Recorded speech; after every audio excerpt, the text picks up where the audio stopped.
My name is Michael Ross. I'm Connecticut's most heinous killer. I'm not a big serial killer, by the way. Eight people, that's nothing. I mean, there's a lot of other guys you can go see. You know, punchy. There's nothing they could have said or done. It was me, it wasn't them. They were dead as soon as I saw them, I think.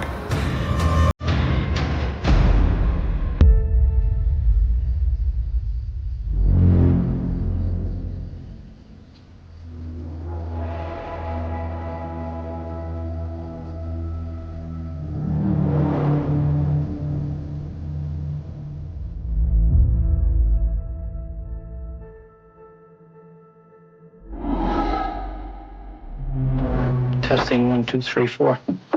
You want to talk to us voluntarily to get these matters straightened out? Yes, I do. Okay.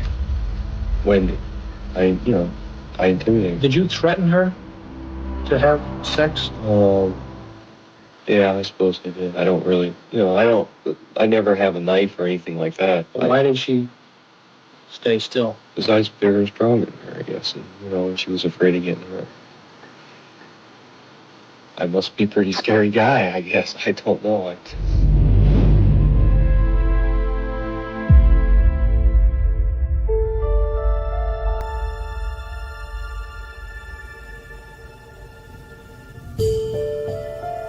And I remember pausing, and I killed Wendy. And I saw the girl walking along the road. And I drove right past her. I turned around and came back. And I get out of the car. I said something like, "You live around here or something." She mentioned me. And I grabbed her. Dragged her over to the wall, and I raped her. I made her roll over and I strangled her. Some have actually referred to psychopathy as the mask of sanity. He is able to fool people into thinking that he's a nice guy. You can see there's a glibness, a superficial charm to him. He makes you want to listen to what he has to say, as if he's describing a TV show. But what he's actually describing, obviously, is his sadism.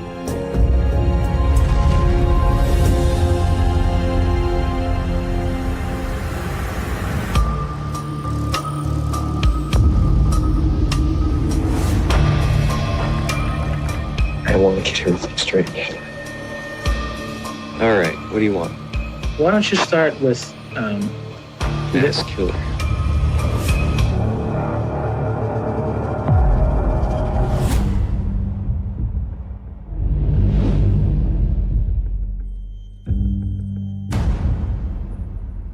Fantasies, when I was younger, the earliest ones I can remember is I would kidnap women and take them to my safe place. And then they would fall in love with me and not want to leave. James Bond, Superman type things. Then when I got to college, somehow these started degrading into more violent fantasies. It is interesting that he used the word degrade, like he could recognize that these fantasies became more perverse.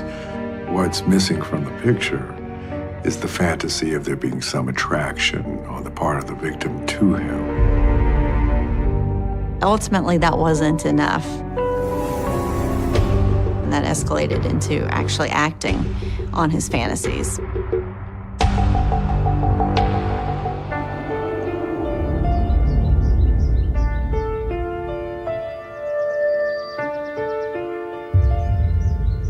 I was a grader back then, grading and teaching assistant. So I just came out of the parking lot onto the main road, and I saw a girl, and I pulled off the side of the road, and I followed her a little way down, dragged her into the woods, and I raped her.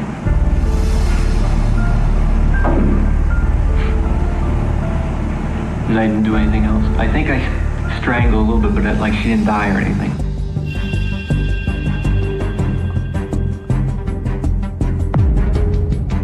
kind of, in a weird way, a dry run for what would be his MO. But it's quite clear that that wasn't enough for him. The set was staged for the next phase.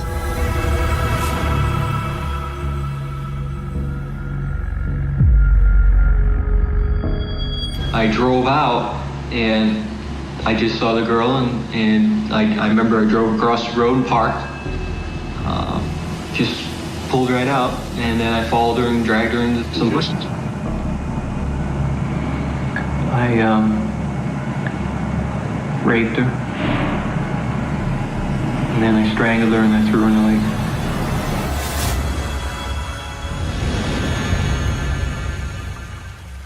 And maybe 3 or 4 days later, the body washed into the gorge and they found it. They called it suicide. Did it surprise you about yourself?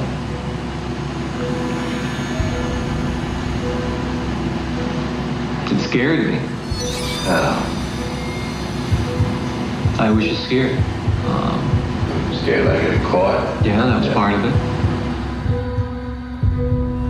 This thrill of the chase, the fear of getting caught, the let's see if I can do it and get away with it, absolutely fuels his drive to continue doing it. He is indiscriminate in the victims that he chose, and I think the randomness of it just fuels his enthusiasm and narcissism. He was ready to actually commit the murder and fulfill the entire scope of his fantasy.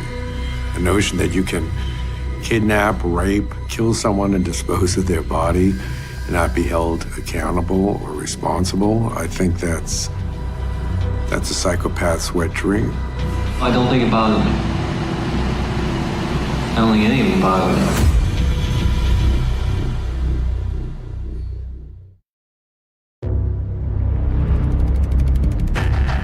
I was excited at the time. The adrenaline was really flowing, and I was really pumped up, I guess. What was going inside you? Was it a feeling of what, power? I think while I was killing them, yes, and while I was raping them, there was that feeling of power. I had a feeling of power when I grabbed them and they were struggling and they had to do what I told them to do. And I wanted to hurt them. Hunters like to, maybe have to run a little bit or shoot twice before they bring down their prey. That's part of the game. And so a little struggle on the part of the victim gives him the opportunity, I should say, to exert his will and his power.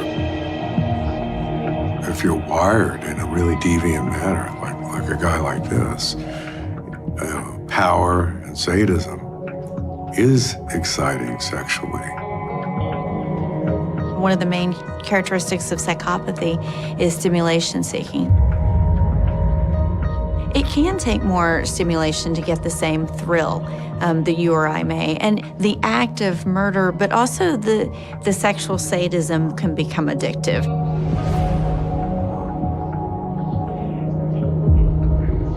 Whenever I see someone walking along the road alone, I get a feeling that I want to go attack that girl.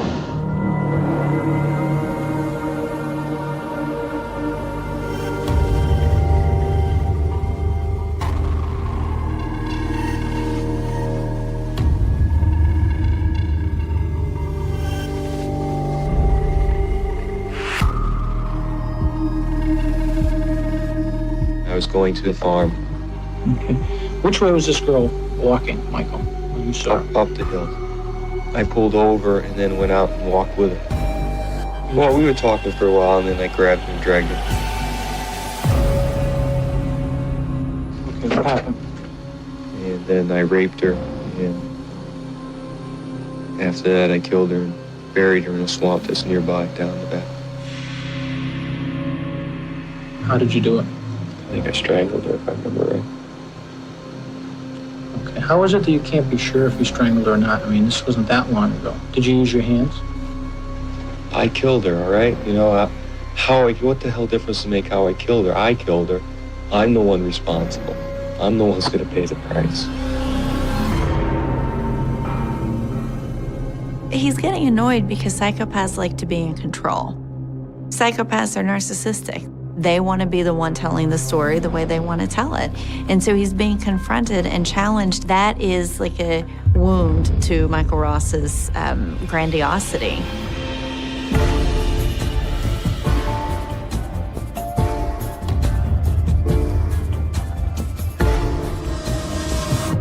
Even the girls that I've killed, they don't bother me. I don't know why. I guess I've got no conscience. I just never thought about it.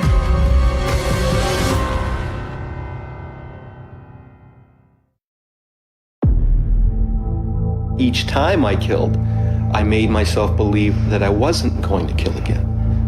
I always honestly believed that it was some kind of a fluke, that there was, because I don't do this. I'm a good person. I don't want to hurt people.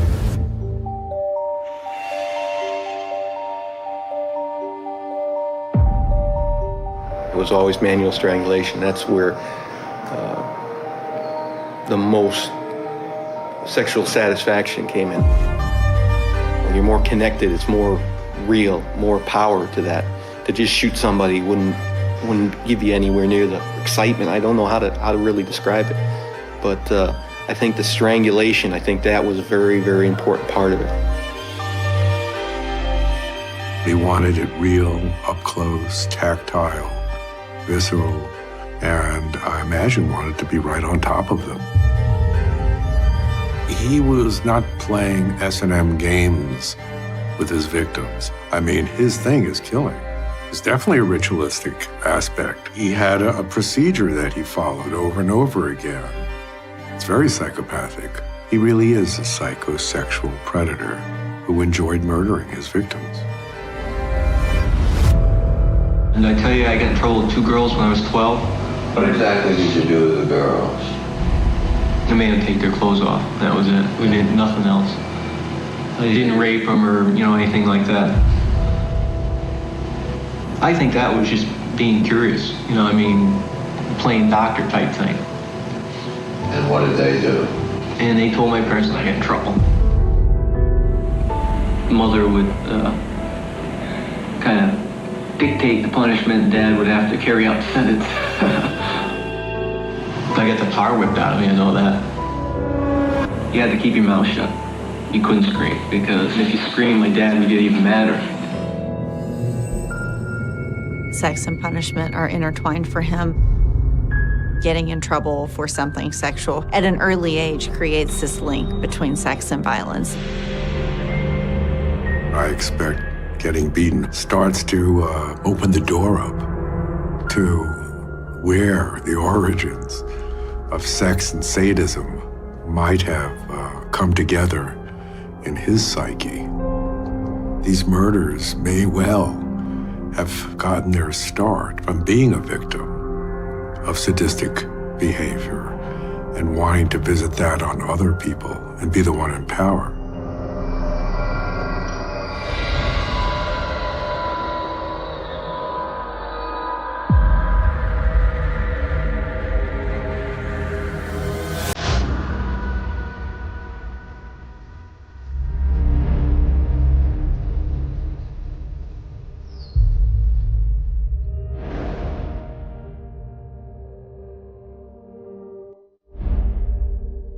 I was not just driving around. I wasn't going anywhere in particular.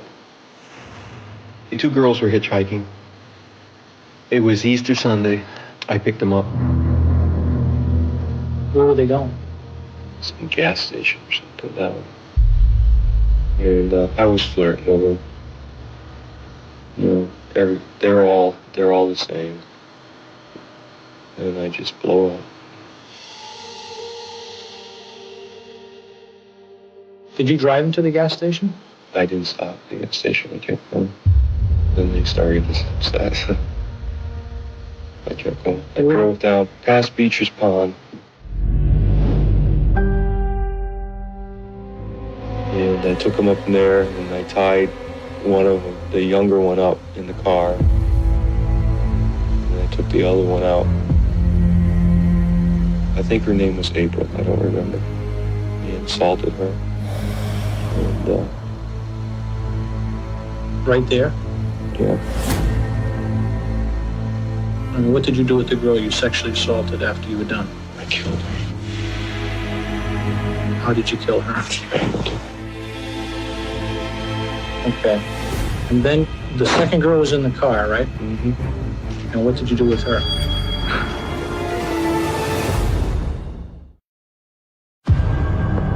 I tried to rape her, but I couldn't.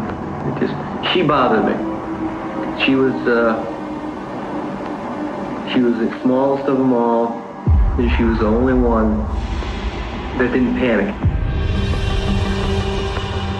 Everybody else, they all panicked, you know, they all fought me and I mean, struggled and resisted, I guess. But she didn't.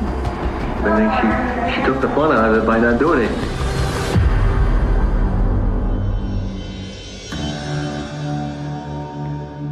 Clearly, struggling and fear were like aphrodisiacs for him. He loved that part of his ritual. And then here's the second victim, who no doubt was in a state of shock.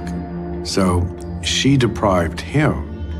In a sense, the victim deviated. He didn't deviate. And of course, having no empathy for his victims, he couldn't entertain the possibility that she was scared to death.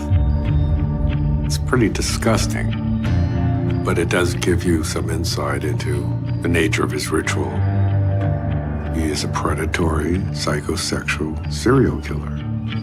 He is, at the core, in terms of his personality structure, a psychopath.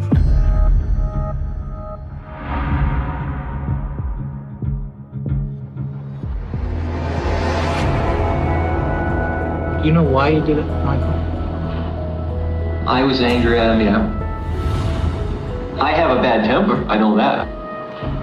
Do you think you would have done it again? Wacko, right?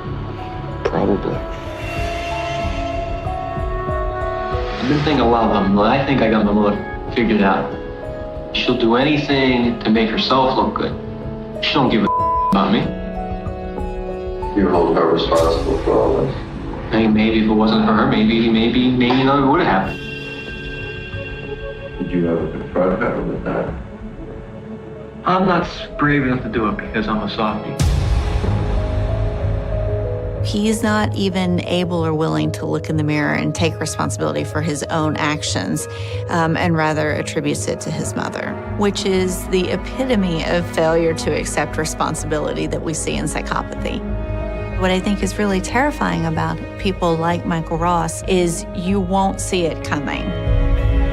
He's typical of a lot of serial killers who engage in these horrible rituals and then kill the women and for a moment feel like a quote-unquote man.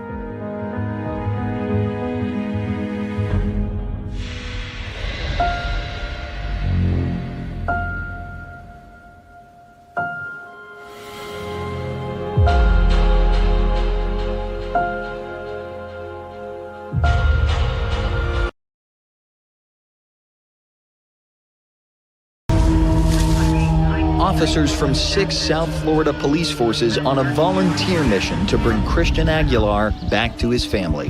With any missing persons case, with every day that goes forward, the likelihood and the odds just get less and less.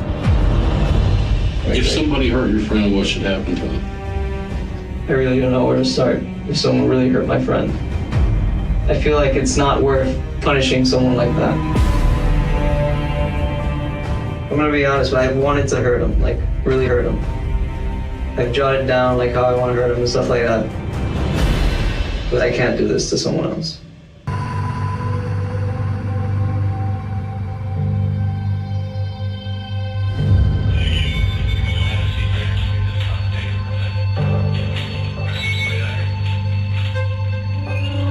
Gainesville police are now searching several wooded areas. Today, they're backed up by canines, cadaver dogs, and other special forces from Miami-Dade to Miramar.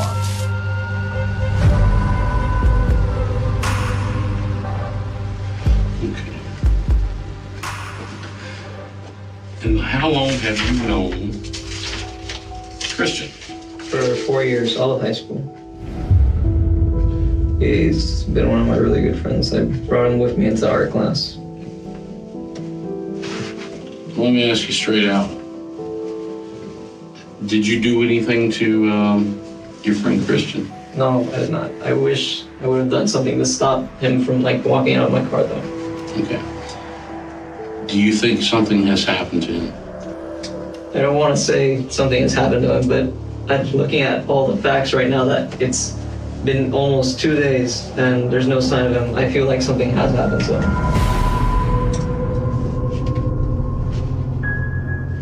If somebody hurt your friend, what should happen to him? I really don't know where to start if someone really hurt my friend. I feel like it's not worth punishing someone like that. Most of us, if we were asked, what do we think should happen if somebody really hurt our friend? I think most of us would say they should go to jail or they should face consequences, serious consequences.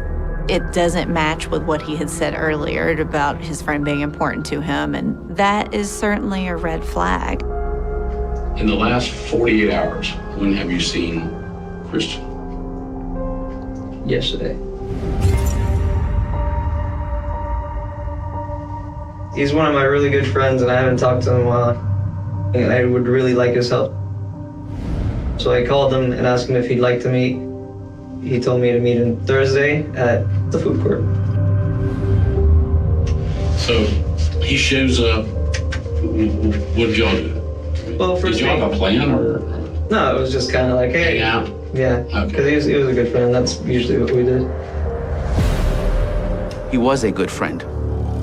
Freudian slips, they come in many different forms. I think he's thinking so quickly, he's not thinking through what he's saying. Perhaps Christian is no longer with us in this planet. He's gone.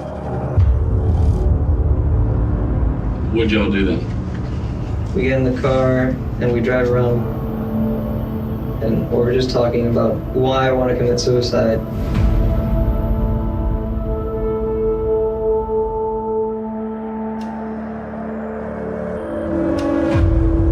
Why did you? I'm just tired of everything. Tired of everything? Tired of what? You haven't even experienced life yet. That's his argument. That's everyone's argument too. I know. But just, I don't know. I just feel very overwhelmed by everything. Yeah. Going from college, moving from home, and then my friend goes missing, which is great. Just fantastic.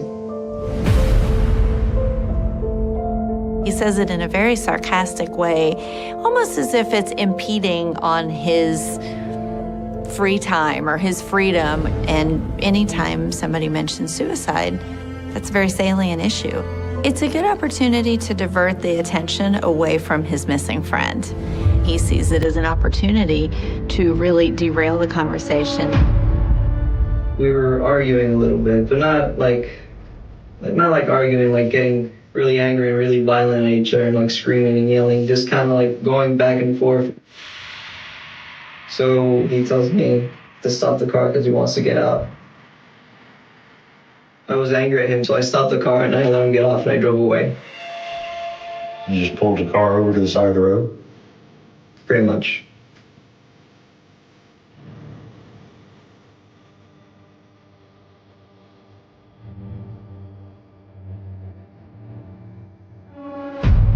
Why do you want to hurt yourself later? I mean, bottom line, what's the problem? I got out of high school. Well, I broke up with my girlfriend, that's one thing. That was Erica. How do you know Erica? From high school, because these are all my friends So from high Erica school. went to high school with y'all also? Yes. I dated her for 2 years. When did you guys break it off? Near the beginning of the school year. In June. Has Christian been seeing her? Christian's been dating her from what I know, for 3 weeks, a month, I guess. How do you know that? He's the one that told me. And how did you handle that? At the beginning, it was kind of rough. But then after that, in a way, I was glad it was Chris and not someone I didn't know, because I knew Chris and I knew what type of person he is, and I knew if anything happened, he could take care of her.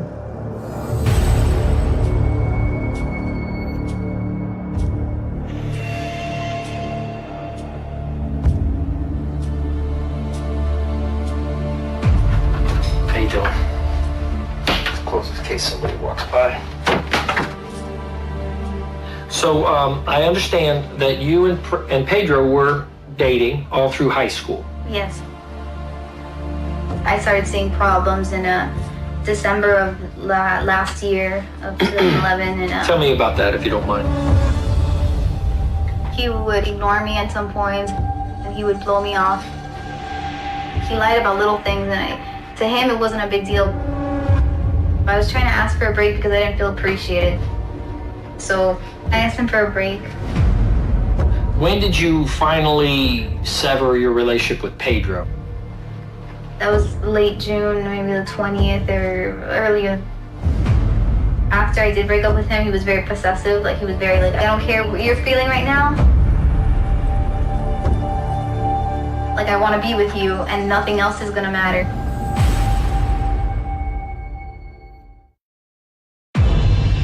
He was very like distraught with the idea of like us breaking up. Two of the things that I find relevant that she said is that he was perhaps lying, and the other one is the presence of behavioral manipulation.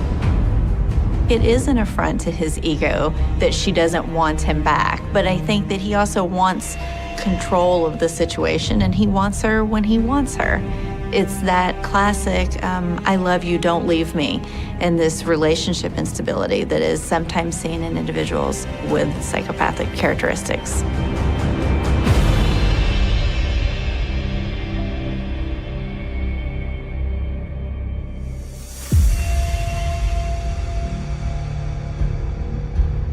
You left Miami, and that's when you and Christian came together. Yeah, we were keeping it quiet. We were trying to we were just trying to keep it between us. When did Pedro try to reach out to Christian? Christian had mentioned Pedro might be coming up here. The idea kind of scared us. No one was supposed to know about us dating, and it was a fragile thing. To think that they have to keep a relationship secret, perhaps she recognizes that Pedro may not have a very healthy reaction to this. She gives indications that she's afraid of him. And when we are around individuals who are psychopathic, we have a visceral reaction like, this doesn't feel right. And the argument is that we have that instinctually to protect us from their predators, to prevent being killed. Can we look at your laptop? Go ahead, yeah. Oh, it's in a board phone. Oh, sure. Okay.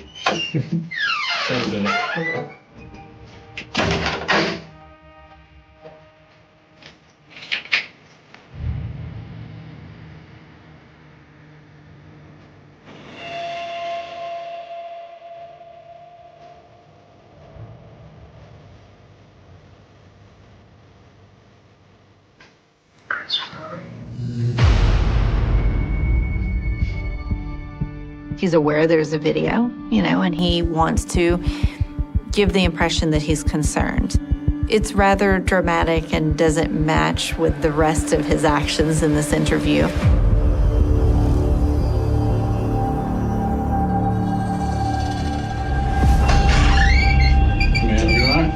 Yeah. When I talk to you about searching your phones, searching the truck, all that kind of stuff, you got to fill these forms out, okay? It's one thing that's gonna bug me if I don't follow it. You need to be honest with me. I'm gonna be honest, I wanted to hurt him, like really hurt him. I've jotted down like how I want to hurt him and stuff like that. It relieves stress writing down what you want to do, but like I look back at it and I'm like, no. This isn't the person I am. I can't do this to someone else.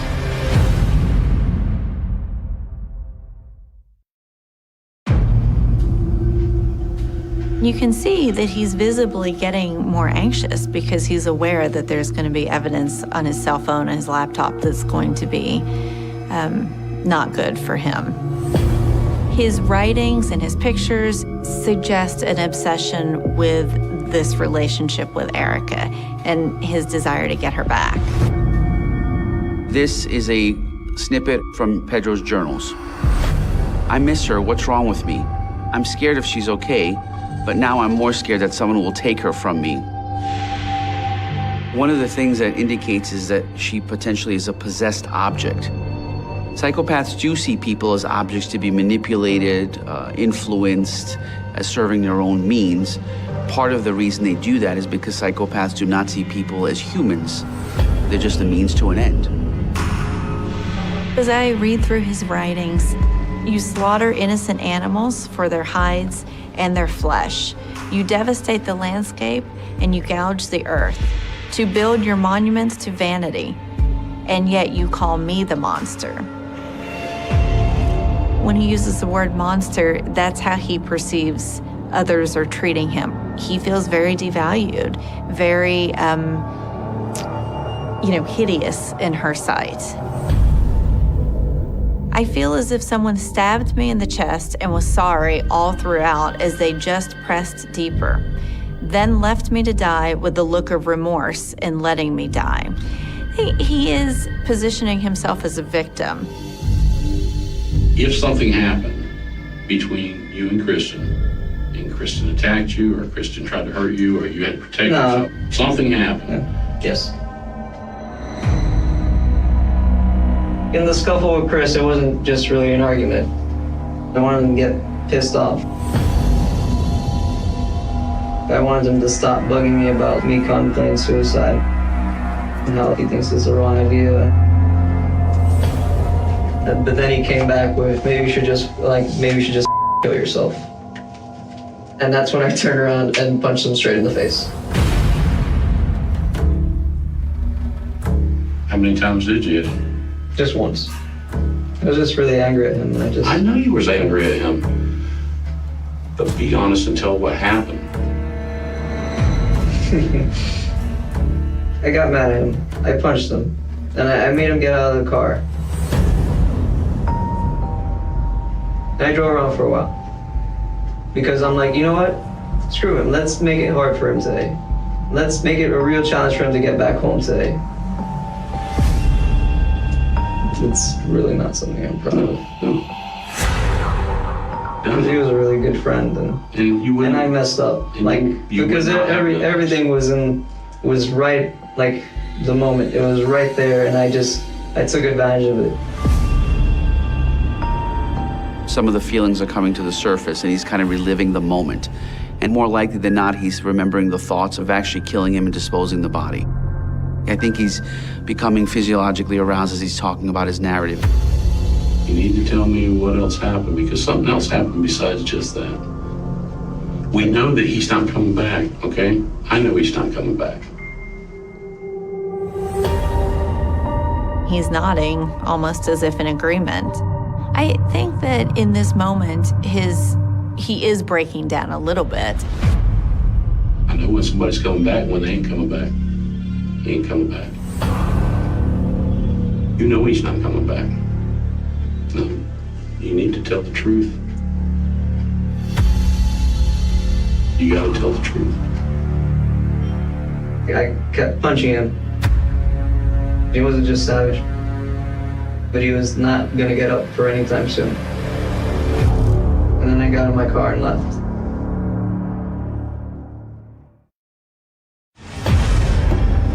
At this point, Christian Aguilar is still missing. We don't have any information on his location at this point. I told them we have to start thinking the worst.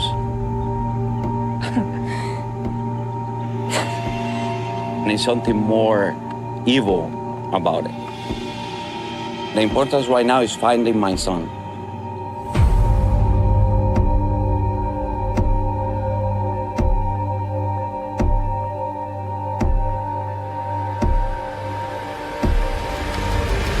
Pedro Bravo has been charged with first-degree murder in the case of missing University of Florida student Christian Aguilar, Gainesville police said Saturday. The team bought a shovel and roll of duct tape days before the student vanished. Gainesville police spokesman said the items were bought by 18-year-old Pedro Bravo several days before the disappearance of Christian Aguilar.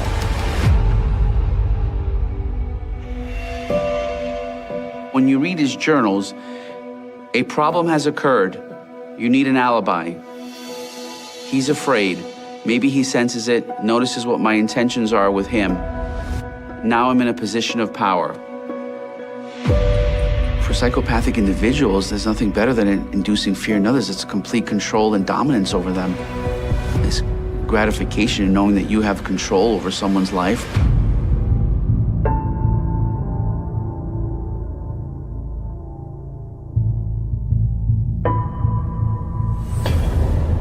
Hello? Hello? What did you do? I didn't do anything. Everyone thinks I did something. Please, Pedro. I need you to tell me what happened. I already told everyone what happened, Erica. Why haven't you found anything? Why did you buy a shovel and duct tape? To kill myself. The shovel was to kill myself. How would you use a shovel to kill yourself? Last Friday, I was going to go out into a ditch, dig a hole, drink the pesticide and the sleeping pills I mixed together and kill myself. I don't believe you. I really want to find Christian. I really, really want to find him. I need your help. I can't sleep. I can't eat. This will tear me up, okay? How do you think I feel? You know what I've been through right now, honestly. One of the things that you see with psychopathic individuals in general is that they are narcissistic. There's clear trends of a narcissistic character pathology. With Pedro, he's not the victim. It's all about him.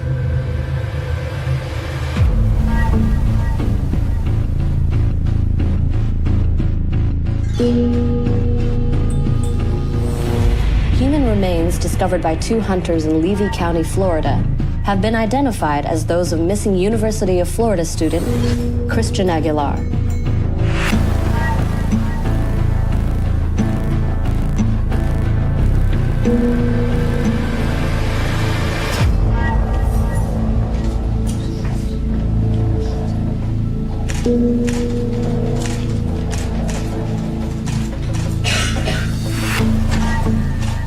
Did he ever discuss with you whether or not he made a plan about killing Chris? Yes, sir. What did he tell you? His main plan was to choke him with a moving strap.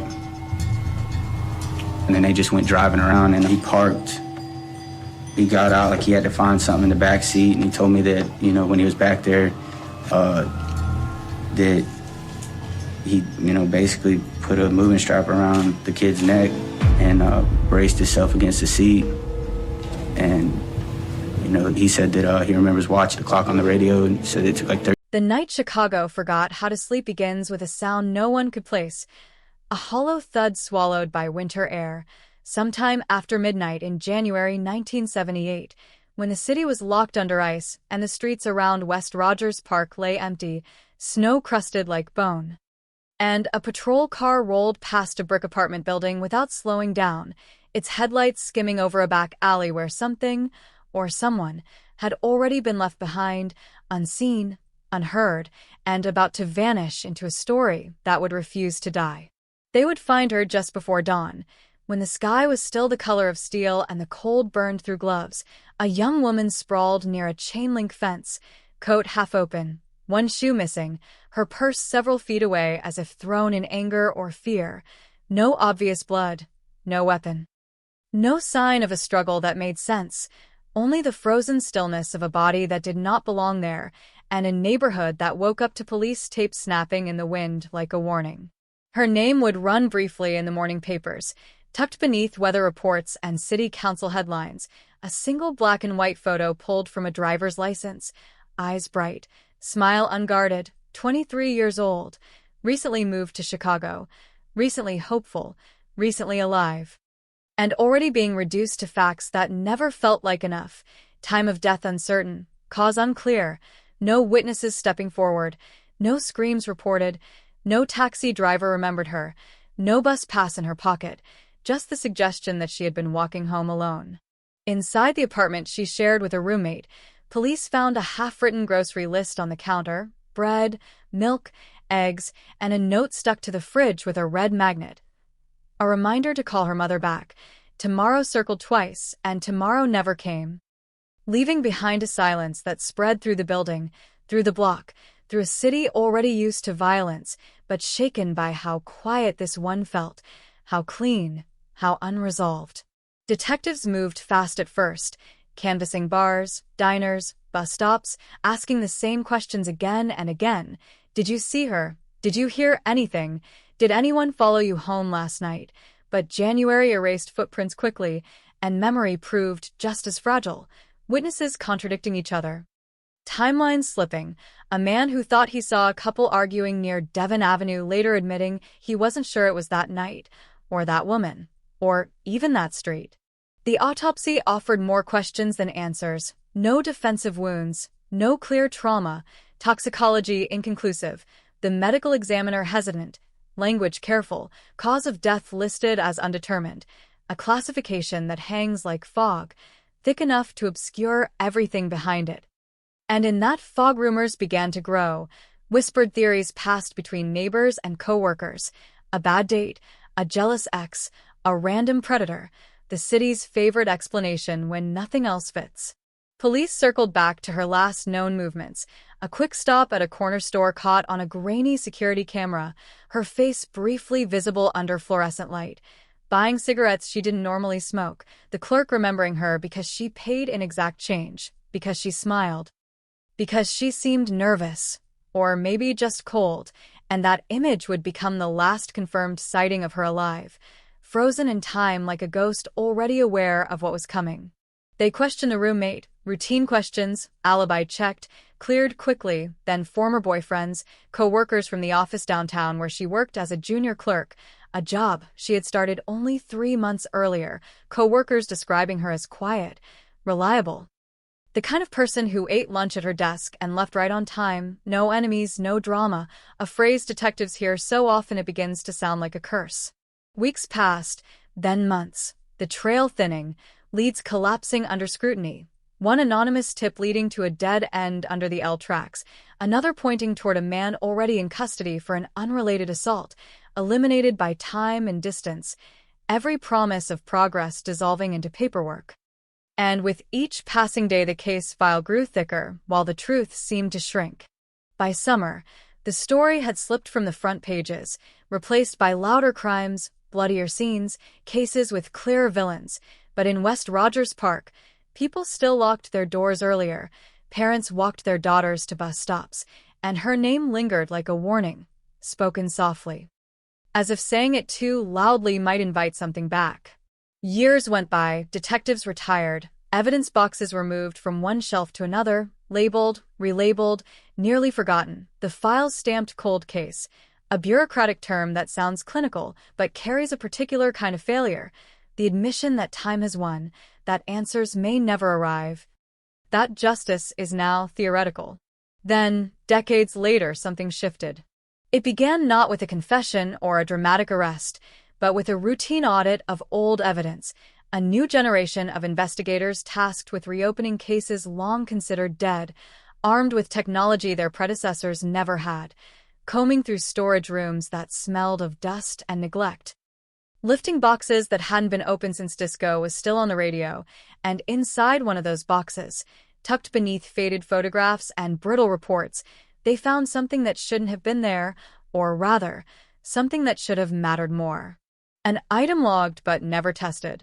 A scrap of fabric clinging to the inside of her coat pocket, fibers caught on a broken seam, overlooked, dismissed as contamination, now examined under new light, new microscopes, new hope, and as lab results came back, numbers and probabilities replacing speculation, a profile emerged. Partial but persistent, enough to reopen doors that had long been shut. Detectives followed it quietly at first, tracing connections through old addresses, old arrest records, men who had lived nearby in 1978, men who had moved on, started families, built lives on foundations no one thought to question, until one name surfaced again, and again, faint at first. Then louder, a man who had once been interviewed and dismissed, a man who had lived 2 blocks away, a man whose alibi relied on someone who had since died. When police knocked on his door in the late 2010s, the neighborhood barely noticed. Another quiet street, another ordinary house, but inside, the past stirred, questions resurrected, memories forced into the open, and as evidence was re-examined, timelines reconstructed, statements compared against records that hadn't existed before, the case began to tilt, slowly, unsettlingly, toward a conclusion. The headline would come later, bold and confident, declaring the cold case closed, hidden evidence turning the case upside down, a promise of resolution that felt almost too neat, too satisfying for a story that had resisted closure for 40 years, and yet for those who had lived with the absence. With the unanswered phone calls and empty holidays, even the suggestion of truth carried weight. But beneath the surface of official statements and press conferences, doubts lingered, questions that refused to be silenced, gaps no amount of forensic progress could fully bridge, because time does not preserve truth, it erodes it, reshapes it, and as Chicago looked back on the winter of 1978, on a woman who never made it home, the city was forced to confront an uncomfortable possibility that closing a case does not always mean solving it, that sometimes it simply means choosing an ending and living with everything that remains unsaid. The questions came faster once the door had been opened, because reopening a life frozen in time means disturbing everything around it, and as investigators pushed deeper they realized how much of the original case had been built on absence, on what was missing rather than what was present. A purse without fingerprints, a body without wounds, a night without witnesses, and now, decades later, a suspect whose past looked increasingly crowded with details that had once been invisible. He had been 26 in 1978, a factory worker with uneven hours and a temper that appeared in police blotters like a recurring cough. Nothing dramatic enough to stick, nothing serious enough to justify long-term attention. A bar fight here, a domestic disturbance there, all dismissed. All forgotten until the pattern began to matter, until detectives noticed how often his name hovered near women who felt unsafe but couldn't explain why. Back then, he told officers he was home that night, asleep, his girlfriend confirming it in a statement typed on thin paper and signed with shaking hands, a woman who would later tell friends she never slept well again, who moved out of state within a year, who died before anyone thought to ask her what really happened after the lights went out. With her gone, the alibi collapsed into dust, leaving only his word, and words age poorly, bending under pressure, changing shape when exposed to time, and when detectives sat across from him now, in a fluorescent-lit interview room that smelled of coffee and old carpet.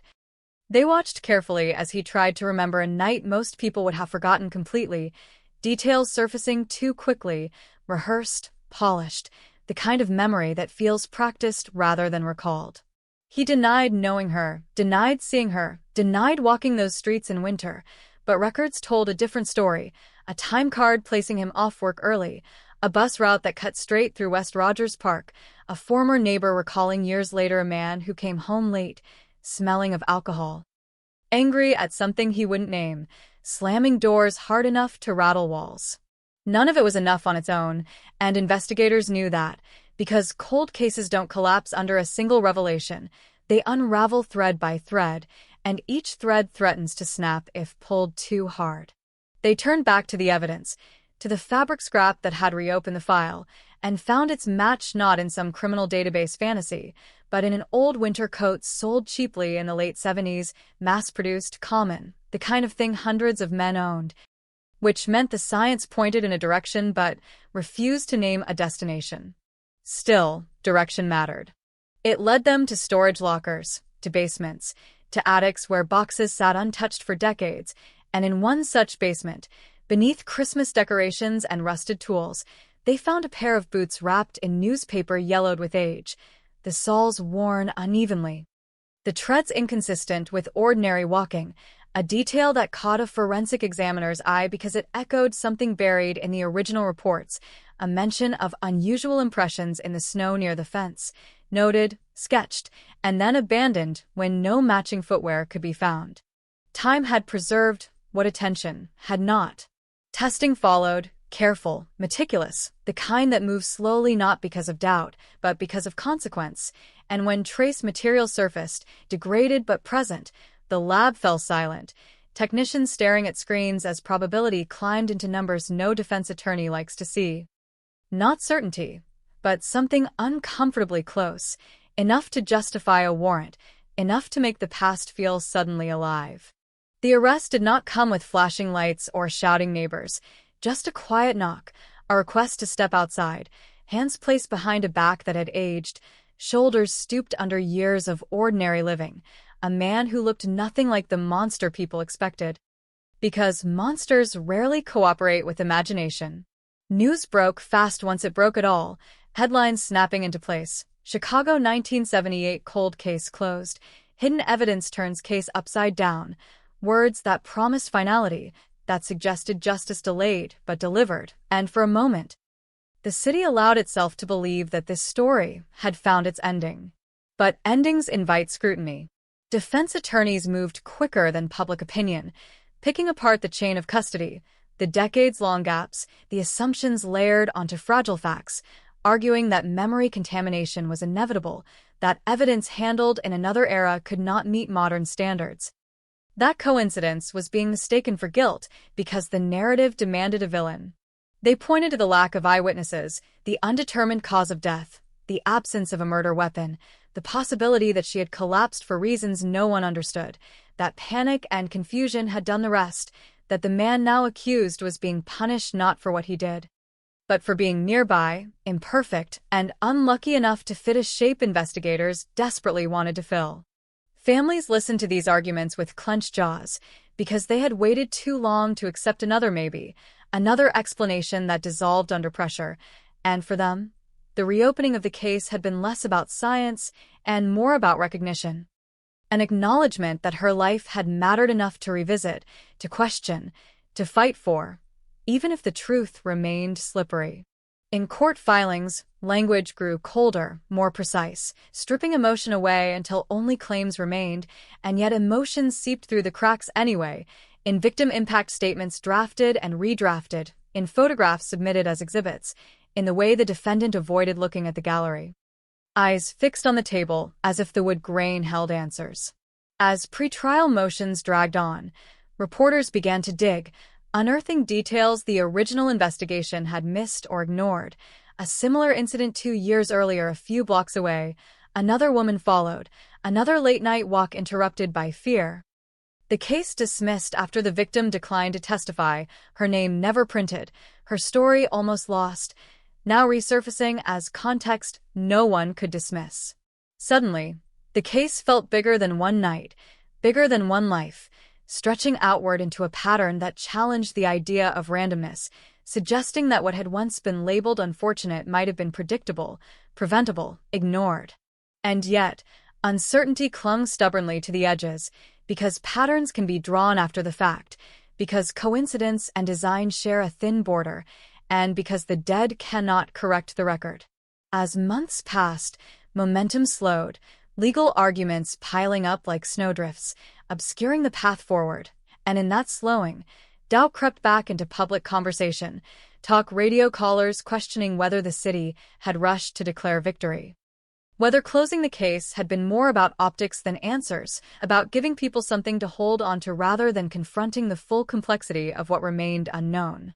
Through it all, her name was spoken again and again, sometimes with reverence, sometimes with skepticism, sometimes as a symbol rather than a person, and that transformation felt like another kind of loss. Because behind every headline and filing was still a woman who had gone out for cigarettes and never returned, whose last steps had been swallowed by snow and time. When the judge finally ruled on the admissibility of the evidence, the courtroom held its breath, knowing that this decision would not just shape a trial, but determine whether the past could truly be reopened or whether it would slam shut once more. Locked behind legal precedent and procedural doubt, the ruling landed carefully, narrowly, allowing some, excluding others, a compromise that satisfied no one completely, and as the case edged closer to trial, Chicago found itself staring into a mirror held up by its own history, forced to ask what justice looks like when it arrives late, incomplete, and burdened by everything it cannot fix.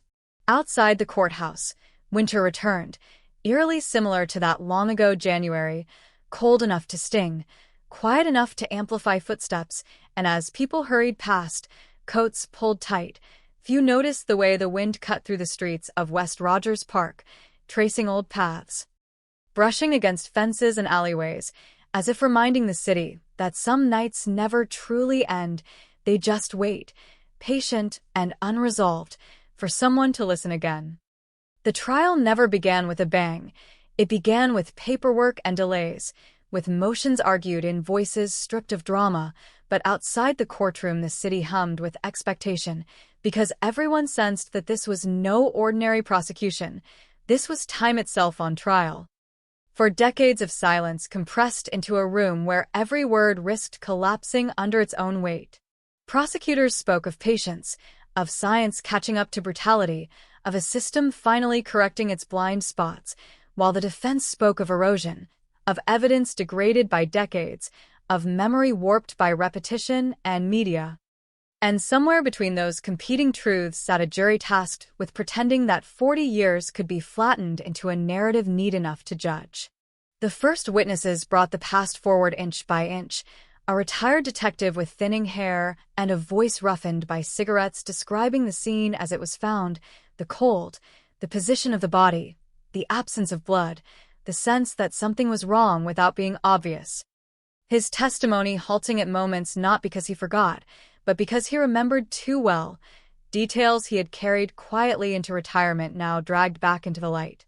Then came the forensic experts, younger, sharper, speaking in probabilities and margins of error, explaining how fibers behave, how skin cells travel, how contact leaves echoes invisible to the naked eye, their words precise but heavy, because each explanation carried the implication that the truth had always been there, waiting, overlooked by a system not yet capable of seeing it. The defense countered with their own experts, men and women who spoke the same language but drew different conclusions, emphasizing contamination, emphasizing the impossibility of proving when or how evidence arrived where it did, reminding the jury that science does not exist in a vacuum, that it depends on handling, on storage, on assumptions made long before anyone imagined a courtroom in the 21st century revisiting a winter night in 1978. As testimony unfolded, the defendant sat almost motionless, eyes down, jaw tight, a posture that some read as guilt, others as exhaustion, because interpretation fills any space left open long enough, and this case was nothing but space, filled slowly with words that strained to give it shape. Outside, reporters traced timelines, publishing interactive maps, overlaying old bus routes with modern streets, reconstructing her final walk step by step, as if precision could compensate for absence, as if mapping the past might finally pin it down, and readers followed along, scrolling through decades like chapters, consuming tragedy with the detached focus of those who know they are safe for now. But safety was an illusion the neighborhood never quite reclaimed. Residents who had lived there in the 70s spoke to journalists with voices lowered, recalling how parents tightened curfews, how streetlights seemed dimmer after that winter, how the sense of familiarity cracked, replaced by an awareness that danger didn't always announce itself. That sometimes it blended in, waited patiently, and moved only when no one was looking. In court, a former neighbor testified, hesitant, apologetic, describing a night when she heard raised voices through thin walls, a man angry, a woman crying, something heavy hitting the floor, details she had dismissed at the time as ordinary domestic noise, now reframed as potential significance. Her guilt palpable, her uncertainty unavoidable, because memory reshapes itself under pressure, searching desperately for relevance. The defense seized on that uncertainty, pointing out inconsistencies, changes between statements made years apart, reminding jurors that recollection is not recording, that it is reconstruction, influenced by suggestion, by repetition, by the simple human desire to help when help arrives too late. As days blurred together, the case took on a strange dual existence, unfolding in real time while simultaneously echoing its original investigation, the same arguments resurfacing in modern language, the same gaps refusing to close. And some observers began to wonder whether the trial was less about discovering truth than about negotiating peace with uncertainty. Midway through proceedings, a new development rattled the room, a previously undisclosed report surfacing from the original case file, a handwritten note referencing an anonymous call received weeks after the death, a caller claiming to have seen her get into a car near the corner store. A detail never pursued, never corroborated, and now impossible to verify, but powerful enough to destabilize everything built so far. The prosecution argued oversight, human error in an era before digital logs, while the defense argued suppression, intentional or not, suggesting that the narrative had been guided away from alternative possibilities, narrowing prematurely, shaping an investigation that now sought confirmation rather than truth. The judge allowed limited discussion, careful not to derail the trial, but the damage was done. Doubt introduced like a hairline fracture spreading silently beneath the surface, and jurors began to ask questions that reflected not certainty, but unease. Could she have left voluntarily? Could someone else have been involved? Could the night itself, the cold, the stress, and undiagnosed condition, have played a role no one fully understood? Each question hung unanswered, not because answers were forbidden, but because they no longer existed, lost to time, to missed opportunities, to a system that once moved on too quickly and now struggled to return. As closing arguments approached, the emotional temperature rose, prosecutors urging jurors to focus on what remained rather than what was gone, to see the constellation of evidence as a whole, not isolated stars, while the defense urged restraint, reminding them that doubt is not a flaw in justice but its foundation, that when a case arrives decades late, it must arrive stronger, not weaker, to justify its claims. Families watched, faces etched with a strain of hope stretched thin, knowing that no verdict could restore what had been taken, that the best outcome available was clarity, even if it came wrapped in pain.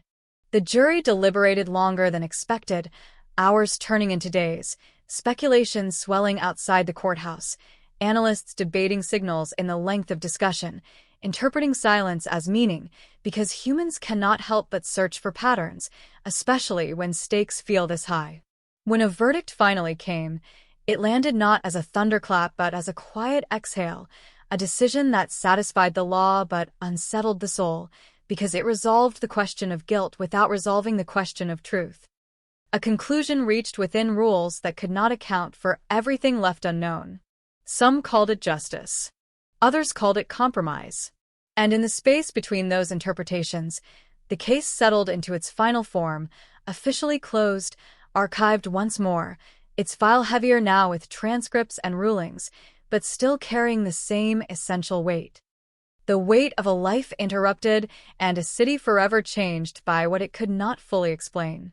In West Rogers Park, the fence near the alley has been replaced, the building renovated, the corner store long gone, but on certain winter mornings, when the air sharpens and the streets fall quiet, longtime residents still feel it, a pause in the ordinary rhythm, a memory without a clear image, reminding them that some stories do not end when the court adjourns, that they linger in the spaces between certainty and doubt, waiting for someone to notice the silence and wonder what it still contains. The verdict did not erase the questions, it rearranged them, pushing uncertainty into quieter corners where it could survive without headlines, and in the months that followed, as appeals were filed and denied, the case slipped back into the city's subconscious, resurfacing only when anniversaries arrived or when someone new stumbled across the story and asked how something so old could still feel unfinished. Inside the police department, the case became a reference point, cited in trainings and closed-door meetings as proof that persistence mattered, that evidence could speak decades later, but also as a warning, an example of how fragile truth becomes when it is handled too late. How easily confidence can outrun certainty. Some detectives believed deeply that they had found the right man, that the science, imperfect as it was, had finally cut through years of noise, while others spoke more cautiously, acknowledging the conviction while admitting that parts of the story still refused to align. That there were moments in the timeline that remained stubbornly blank, gaps no testimony could fill. Those gaps mattered most to her family. They had attended every hearing, every motion, every procedural delay, watching strangers argue over a life they remembered in fragments and photographs, a laugh captured in an old voicemail, handwriting preserved in birthday cards, proof of a presence the courtroom could never fully recreate. After the trial, they returned to ordinary routines with an unfamiliar companion, closure that felt heavier than expected, because closure suggests an ending, and endings imply understanding, and understanding was still incomplete. Her mother kept the same routines she had for decades, lighting a candle on the same night every year, speaking to an absence that never responded, now adding new words, thanking the investigators, questioning the system, wondering aloud whether the truth had finally been spoken or merely formalized.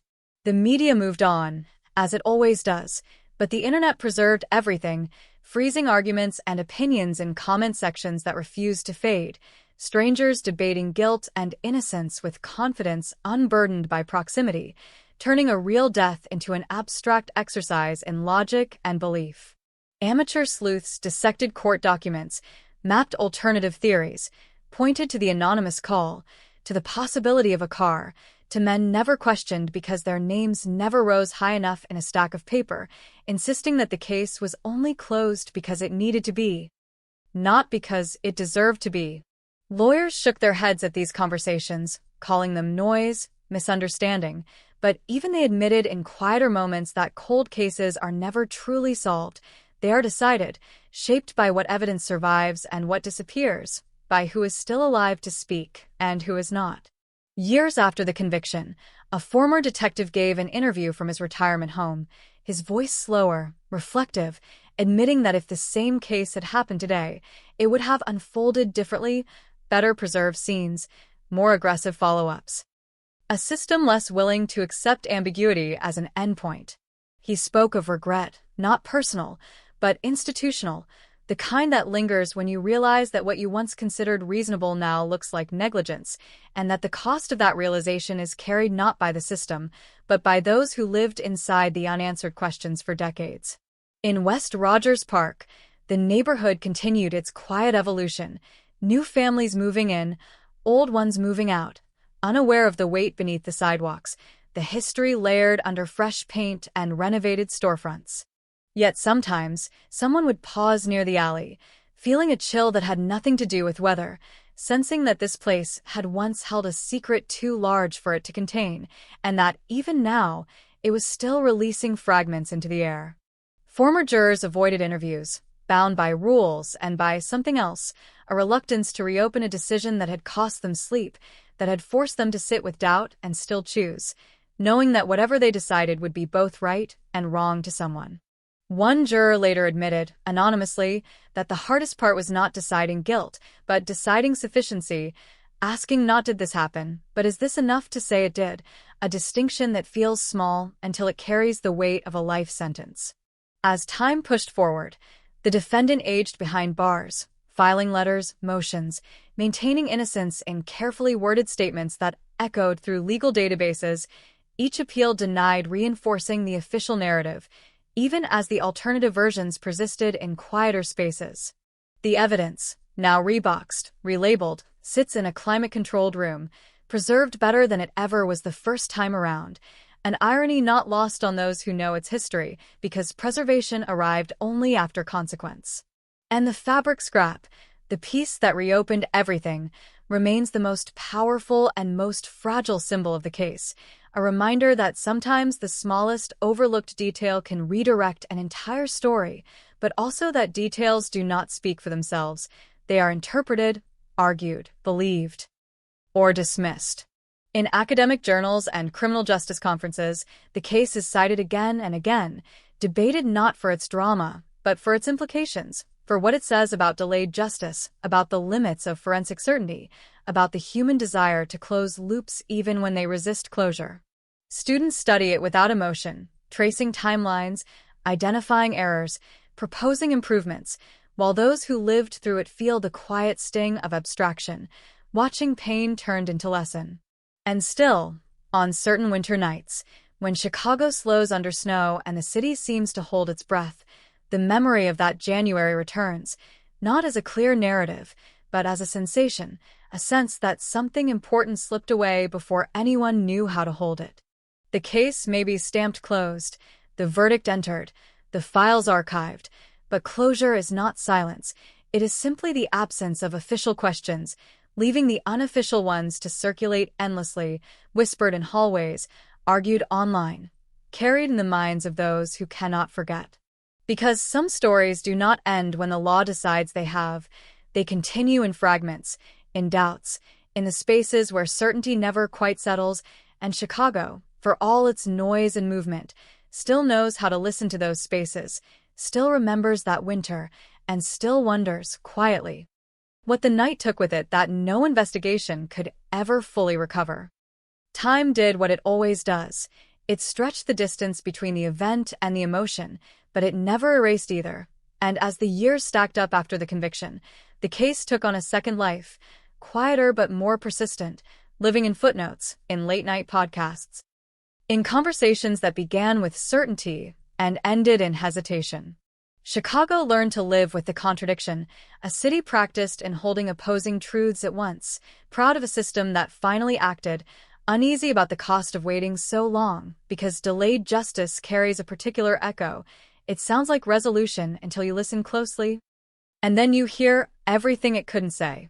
The woman at the center of it all became less a person and more a symbol, her name invoked in debates about forensic science, about statute of limitations, about whether technology should be allowed to reach back indefinitely and rearrange the past, and with every invocation, something intimate slipped further away, replaced by argument. Her friends from the 70s rarely spoke publicly, but when they did, their stories fell out of sync with the headlines, memories of laughter, of shared apartments, of music played too loudly on small speakers, moments that refused to align with the cold language of evidence and verdicts. Reminding anyone who listened that before the case, there was simply a life unfolding without drama. One friend described the last phone call they shared, nothing memorable, just talk about weekend plans, about work, about how cold it had been, and that ordinariness haunted her more than any theory, because it suggested that tragedy did not announce itself, it arrived disguised as routine. As the story circulated, new details surfaced, not facts exactly, but interpretations.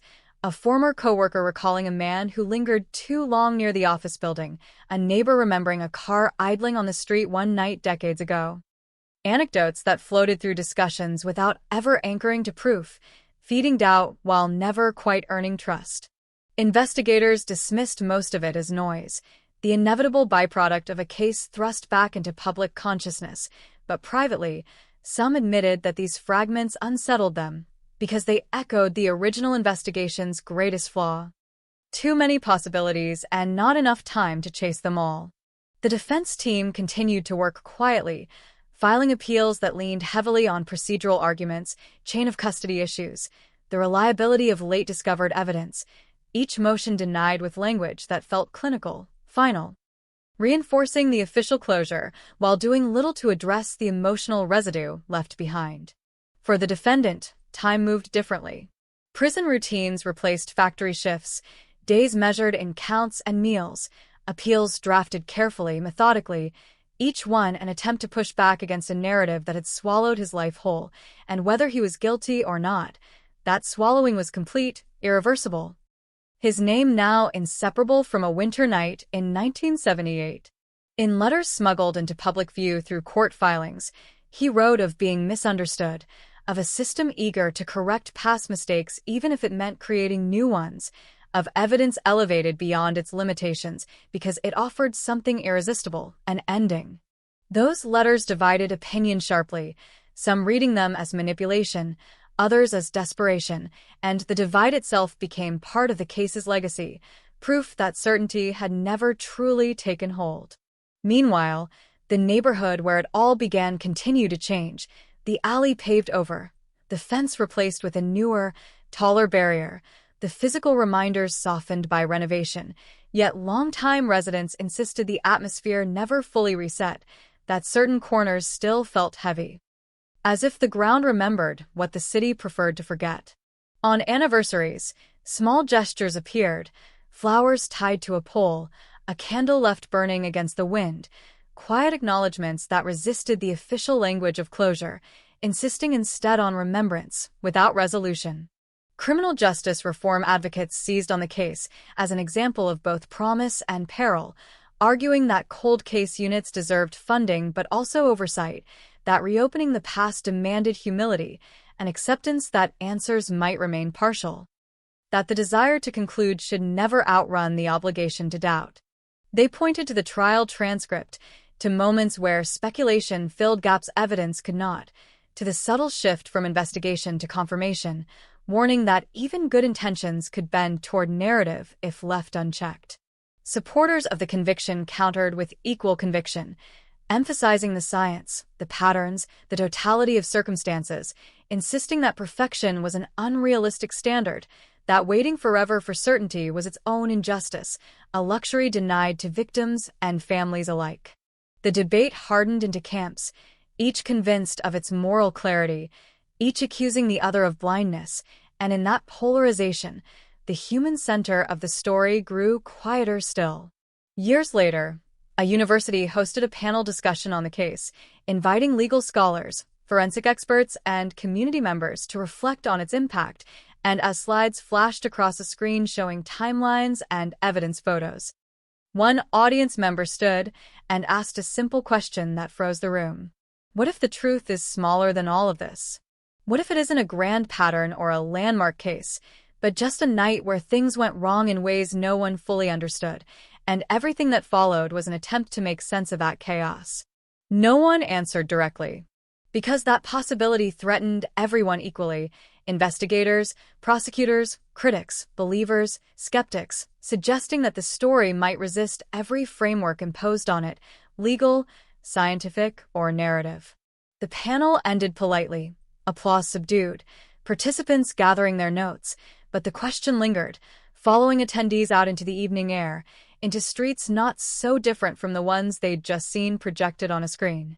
Back in Chicago, winter returned again, as it always does, reshaping the city into something quieter, sharper, and with it came the familiar unease, the sense that cold has a way of preserving not just bodies, but moments, locking them in place until someone stumbles across them years later and wonders what they mean. In archives and databases, the case rests under its final label: closed, adjudicated, resolved, a word that does a lot of work, covering cracks and seams that remain visible to anyone willing to look closely. And yet, the story continues to surface, because unresolved does not always mean unsolved, and solved does not always mean understood. And Chicago, a city built on layers of history and contradiction, knows that some truths live not in answers, but in the tension between them. The night of January 1978 is no longer immediate, no longer raw, but it is not distant either. It exists in a liminal space, replayed whenever someone asks how justice should behave when it arrives late, when memory has faded, when evidence whispers instead of shouts.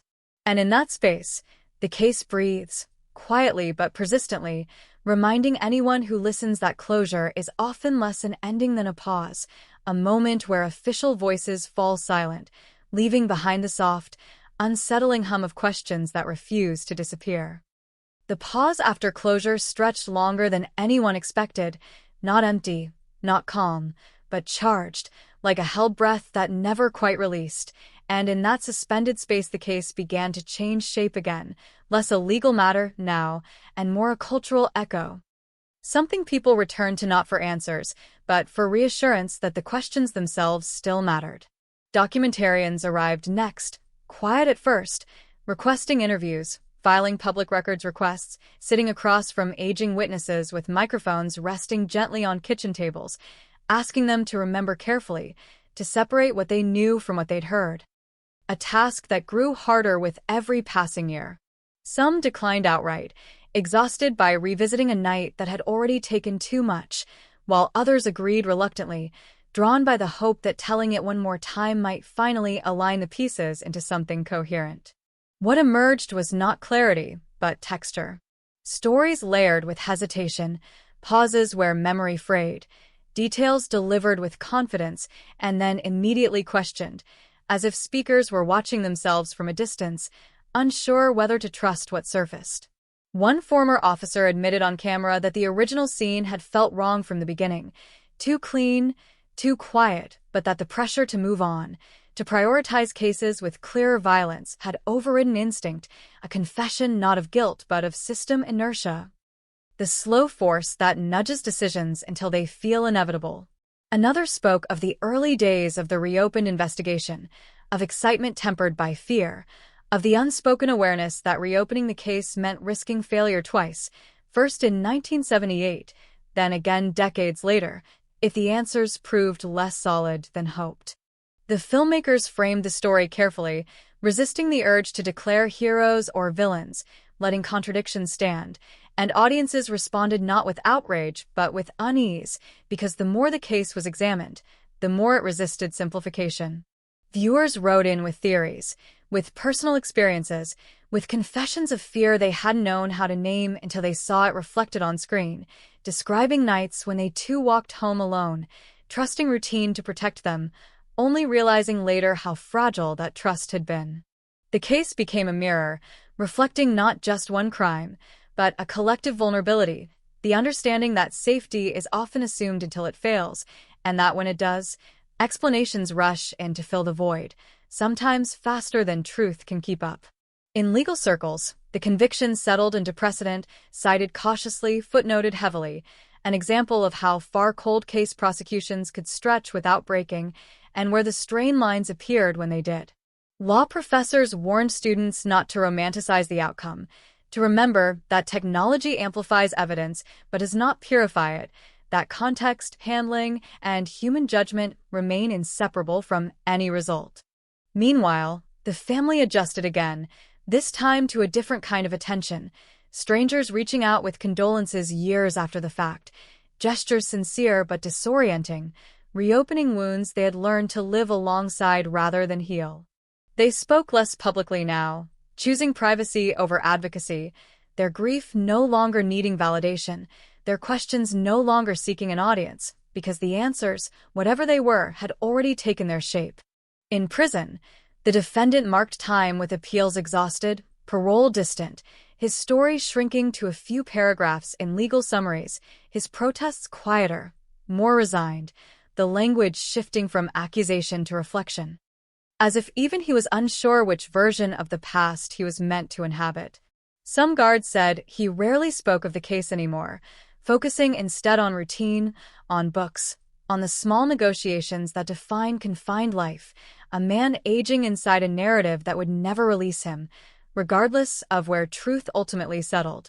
Outside, Chicago continued its restless movement, tragedies layering over tragedies, new headlines replacing old ones, but occasionally, when another long-dormant case resurfaced, commentators would invoke 1978 again, asking whether this time would be different, whether the lessons had truly been learned.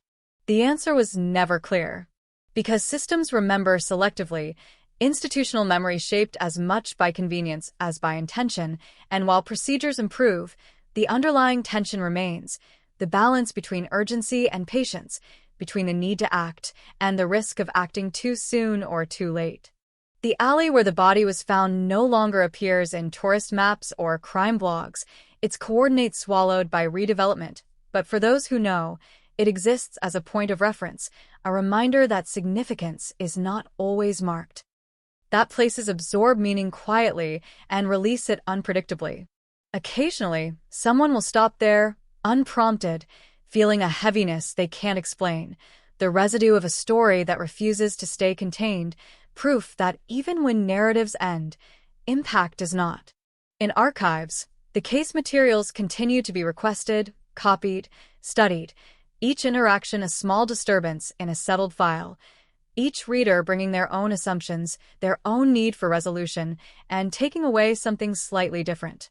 Some leave convinced the system worked, that persistence paid off, that the arc bent toward justice, while others leave unsettled, troubled by what remained speculative, by how much faith had been placed in fragments rescued from time.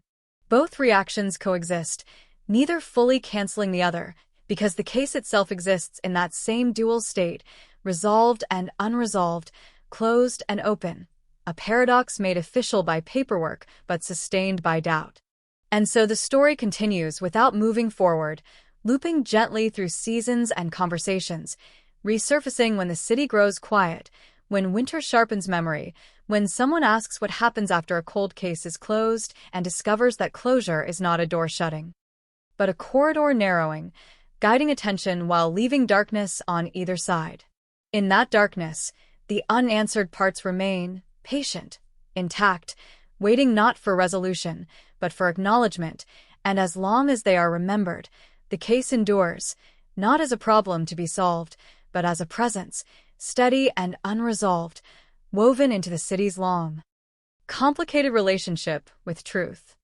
The endurance of the case revealed itself in subtle ways, in how it resurfaced without invitation, how a name spoken in passing could still tighten a room, how a single photograph shared online could reignite arguments thought long settled, reminding everyone that stories like this do not fade. They migrate, adapting to new platforms, new audiences, new anxieties. A decade after the conviction, a journalist revisiting old Chicago crime archives noticed a discrepancy buried deep in a supplementary report, a timestamp that didn't align cleanly with the accepted timeline, small enough to dismiss, significant enough to disturb. And though it changed nothing legally, it reopened something psychologically, a sense that the narrative, once fixed, was still capable of shifting. The journalist wrote cautiously, framing it not as revelation but as observation, yet the reaction was immediate. Forums lighting up, podcasts scrambling to respond, experts weighing in with careful language. Because even a minor inconsistency carried symbolic weight in a case already balanced on uncertainty. Supporters of the verdict argued the discrepancy was clerical, irrelevant, while critics seized on it as proof that the foundation had always been unstable, that confidence had outpaced rigor, and once again, the debate drifted from evidence toward belief. Belief proved harder to interrogate. Why some people needed the case to be solved, fully and finally, while others needed it to remain open. A reminder of limits, of humility, of the danger of mistaking conclusion for comprehension.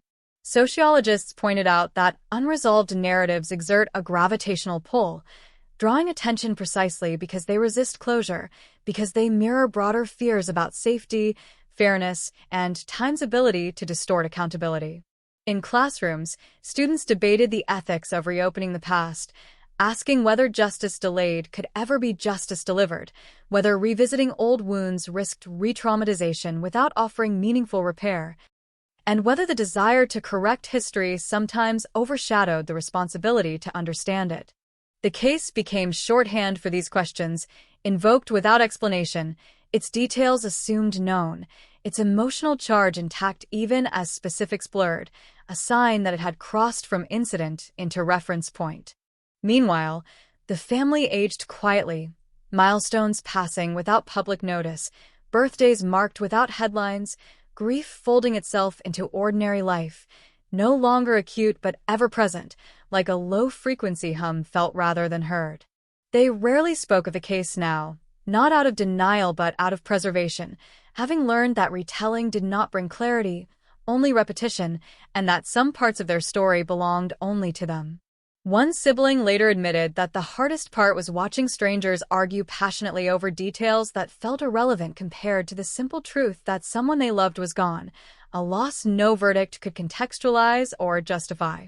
In prison, the defendant's health declined, age accelerating in confinement, his appeals reduced to formalities, his name appearing less frequently in news cycles, until one winter his death was noted briefly in a correction column, a few lines acknowledging a life ended behind bars, prompting a final, muted ripple of commentary.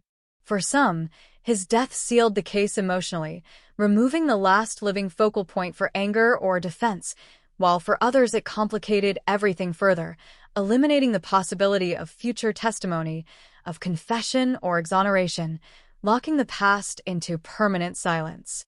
The absence of a living antagonist forced attention back onto the system itself, onto decisions made and not made, onto the structures that had allowed ambiguity to persist long enough to harden into fate.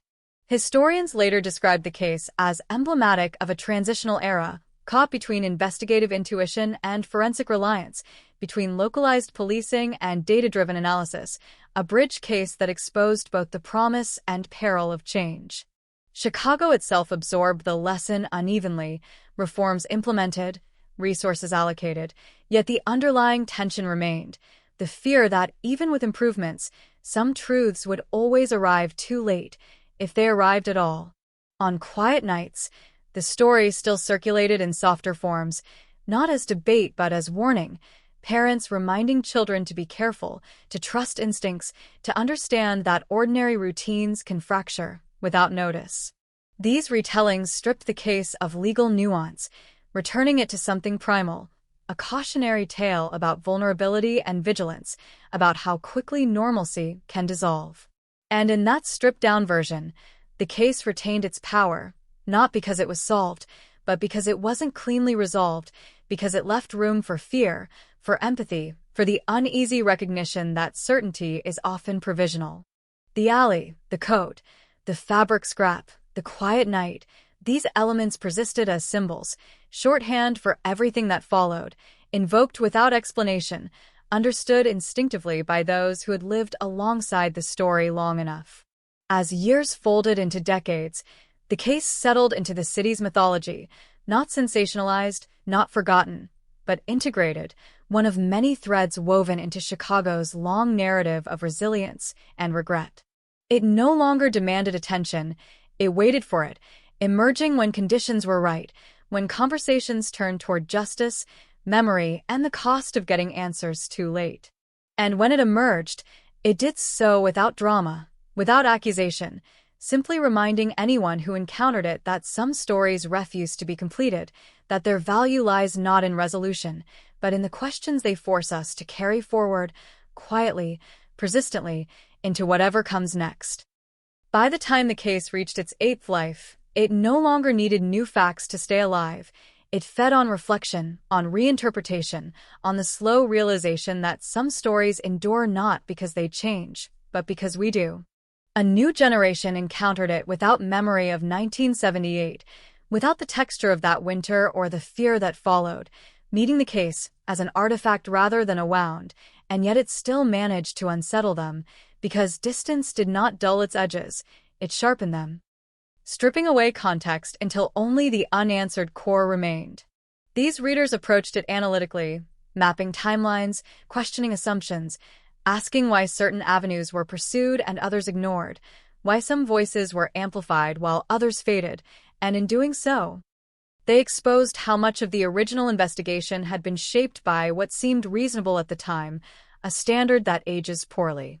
They noticed the language used in early reports, the casual dismissal of possibilities that did not fit prevailing narratives, the reliance on intuition over documentation, and they wondered aloud how many decisions had been influenced not by evidence, but by fatigue, by pressure, by the need to move forward in a city that rarely slows down. Former investigators bristled at this scrutiny, defending choices made under constraints no longer visible, reminding critics that hindsight is generous and that certainty feels different when it must be achieved in real time, with limited tools and imperfect information. Both sides were right, and that was the problem.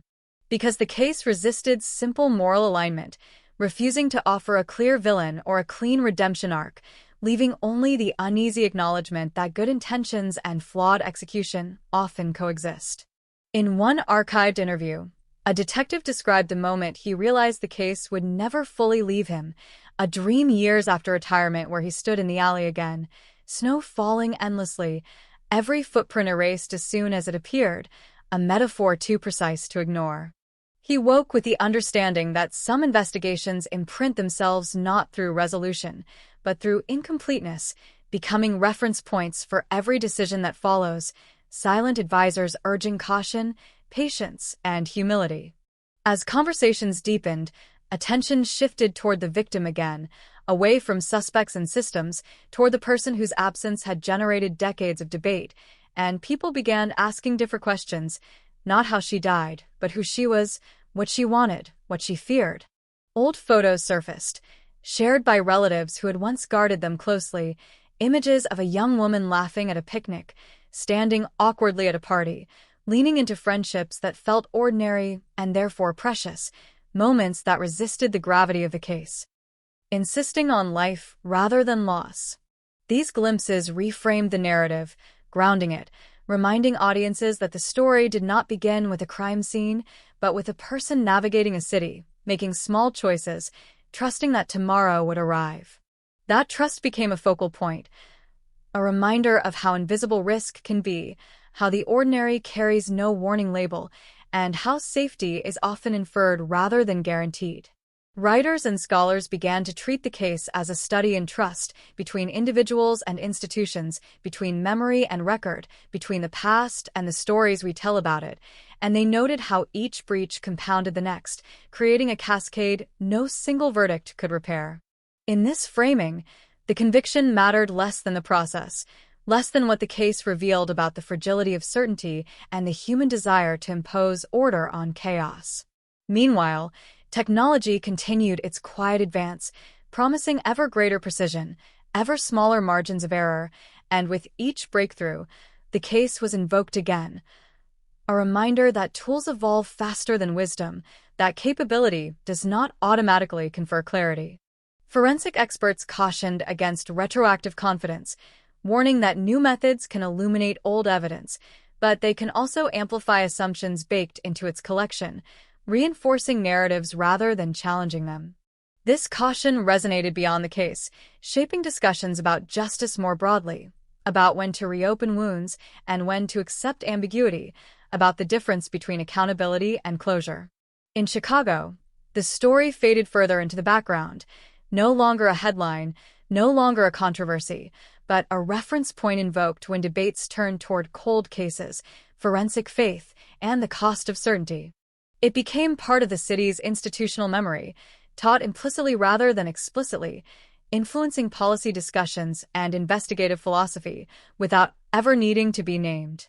Yet on an individual level, its impact remained uneven. For some, it reinforced faith and persistence, the belief that time, combined with effort, could correct past failures, while for others, it underscored the limits of that belief, highlighting how easily narratives solidify around incomplete information. These conflicting lessons coexisted without resolution because the case itself offered no instruction manual, only an example, complex and resistant to simplification. As years continued to pass, anniversaries lost their sharpness, dates blurred, but the emotional residue lingered, resurfacing unexpectedly, triggered by unrelated stories, by other cases reopened, by the familiar language of shock and closure that never quite delivered what it promised. And through all of it, the winter of 1978 remained fixed, a point of origin untouched by reinterpretation. A reminder that regardless of how many layers were added, the core event was unchangeable, a life interrupted, a city altered. A question introduced that no amount of analysis could fully answer. The case endured not because it demanded attention, but because it offered something rare, an honest confrontation with uncertainty, an acknowledgement that some truths arrive fractured, incomplete, and that living with them requires more courage than declaring them resolved. In that sense, the case had outgrown its file number and its verdict, becoming less about what happened and more about how we respond when certainty fails, when answers resist us, when closure proves insufficient. And so it persisted, quietly in classrooms, in conversations, in the spaces between headlines. A reminder that justice is not a destination but a process, one that does not always conclude neatly, and that sometimes the most enduring legacy of a cold case is not its solution, but the questions it leaves behind, still sharp, still unresolved, still waiting. What lingered after all the analysis was not doubt alone, but responsibility, the quiet understanding that stories like this place a burden on anyone who encounters them, asking not for verdicts, but for attention, for care in how conclusions are drawn and repeated. As the case aged further into history, it began to intersect with others, Newer cold cases reopened with similar fanfare, similar promises, and each time, observers instinctively compared them back to Chicago 1978, measuring optimism against experience, hope against caution. Investigators spoke more openly now about restraint, about the danger of narrative gravity, the way a compelling suspect can bend interpretation, how the desire to right an old wrong can unconsciously steer inquiry toward a predetermined end. These conversations marked progress. Some said, proof that the system was learning, while others pointed out that learning does not resurrect the dead or restore lost years, that improvement is always retrospective, its benefits unevenly distributed across time. The case also began to surface in unexpected places, in fiction, in film, in abstracted retellings that borrowed its contours without naming it, stories of women disappearing into winter nights, of evidence found too late, of cities grappling with the limits of certainty. Each adaptation softened some edges and sharpened others, transforming lived experience into metaphor, and while these versions reached wider audiences, they also risked diluting the specificity that made the original story matter. Critics argued that fictionalization offered distance, a way to engage without consequence, while supporters claimed it preserved memory, keeping stories alive that might otherwise fade into archives. Both positions carried truth, just as the case itself carried contradictions without resolution. At community forums, residents spoke about fear and familiarity, about how crimes imprint themselves differently depending on proximity, and someone always mentioned that winter, that alley, even if they hadn't lived there at the time, even if they'd only encountered it later through retelling. It had become a shared reference, a point of orientation in conversations about safety and trust, illustrating how collective memory does not require first-hand experience, only repetition and emotional resonance. Younger activists reframed the case again, placing it within discussions about gender violence, about how women's movements through public space are surveilled and judged after harm occurs, how behavior is retroactively scrutinized in ways that subtly shift blame. They noted how early reports emphasized her being alone, walking at night, buying cigarettes she didn't usually smoke, details framed as context but functioning as quiet indictments, reminders of how easily narrative slips from explanation into implication. This reframing unsettled some long-held assumptions, challenging the idea that progress is linear, that lessons learned automatically prevent repetition, pointing instead to patterns that persist beneath updated language. In response, institutions issued statements, reaffirming commitments, highlighting reforms, acknowledging past blind spots, language carefully chosen to balance accountability with closure, yet even these statements carried echoes of the same tension. The need to appear resolved while admitting imperfection. Meanwhile, the case's physical remnants aged silently, paper yellowing, digital files migrating formats, each transfer an act of preservation and transformation, introducing the possibility of loss even as it aimed to prevent it. Archivists spoke of this with quiet concern, noting how the survival of history depends on mundane decisions, budgets, storage, prioritization, and how easily a future researcher's understanding could hinge on whether a single box was labeled correctly. The fragility of record mirrored the fragility of memory, reinforcing the sense that truth is not a fixed object but a process, maintained only through continued care. On one anniversary, a small group gathered near the site, not for protest or ceremony, but for silence, standing together without speeches or cameras, acknowledging absence without explanation, an act that felt more honest than any conclusion. Someone placed a handwritten note against the fence, no accusations, no demands, just a sentence that read, "Remember her as more than a case," and then they left, the paper fluttering briefly before settling into stillness. That gesture resonated quietly, shared later without commentary, reminding those who saw it that remembrance does not require certainty, that honoring a life does not depend on solving its end. As public attention waned, the case entered a different phase, one where it functioned less as a subject of debate and more as a moral reference, invoked when discussing limits, when cautioning against overconfidence, when acknowledging that some answers arrive incomplete. Legal scholars continue to cite it, but with different emphasis now, focusing less on outcome and more on process, less on the verdict and more on what preceded and followed it, the conditions that shaped it, the consequences that outlived it. In this telling, the case was neither triumph nor failure, but an illustration, complex and imperfect, useful precisely because it resisted simple categorization. Chicago itself seemed to absorb this nuance, the city's relationship with the case mellowing, no longer charged with urgency, but weighted with reflection, as if it had learned to carry the story without needing it to resolve. New generations passed through the neighborhoods unaware of the specifics, yet inheriting the subtle behaviors shaped by stories like it, the instinct to look over a shoulder, to check a route, to trust cautiously, habits formed from collective memory rather than direct instruction. These habits were rarely attributed to any single event, but they traced back through layers of narrative, through decades of stories folded into one another, with 1978 forming a quiet but persistent layer beneath them. As technology continued to promise more definitive answers, the case stood as a counterpoint, a reminder that precision does not equal certainty, that evidence, however advanced, must still be interpreted by humans carrying their own assumptions and desires. This reminder proved valuable beyond the case itself, shaping how new investigations were approached, how claims were tempered, how the word solved was used more cautiously, with an awareness of its implications. In this way, the case continued to influence outcomes without offering one of its own, its legacy residing not in resolution, but in restraint. And perhaps that was its final transformation, from mystery to measure, from unanswered question to guiding caution, a story no longer asking to be closed, but asking to be remembered carefully.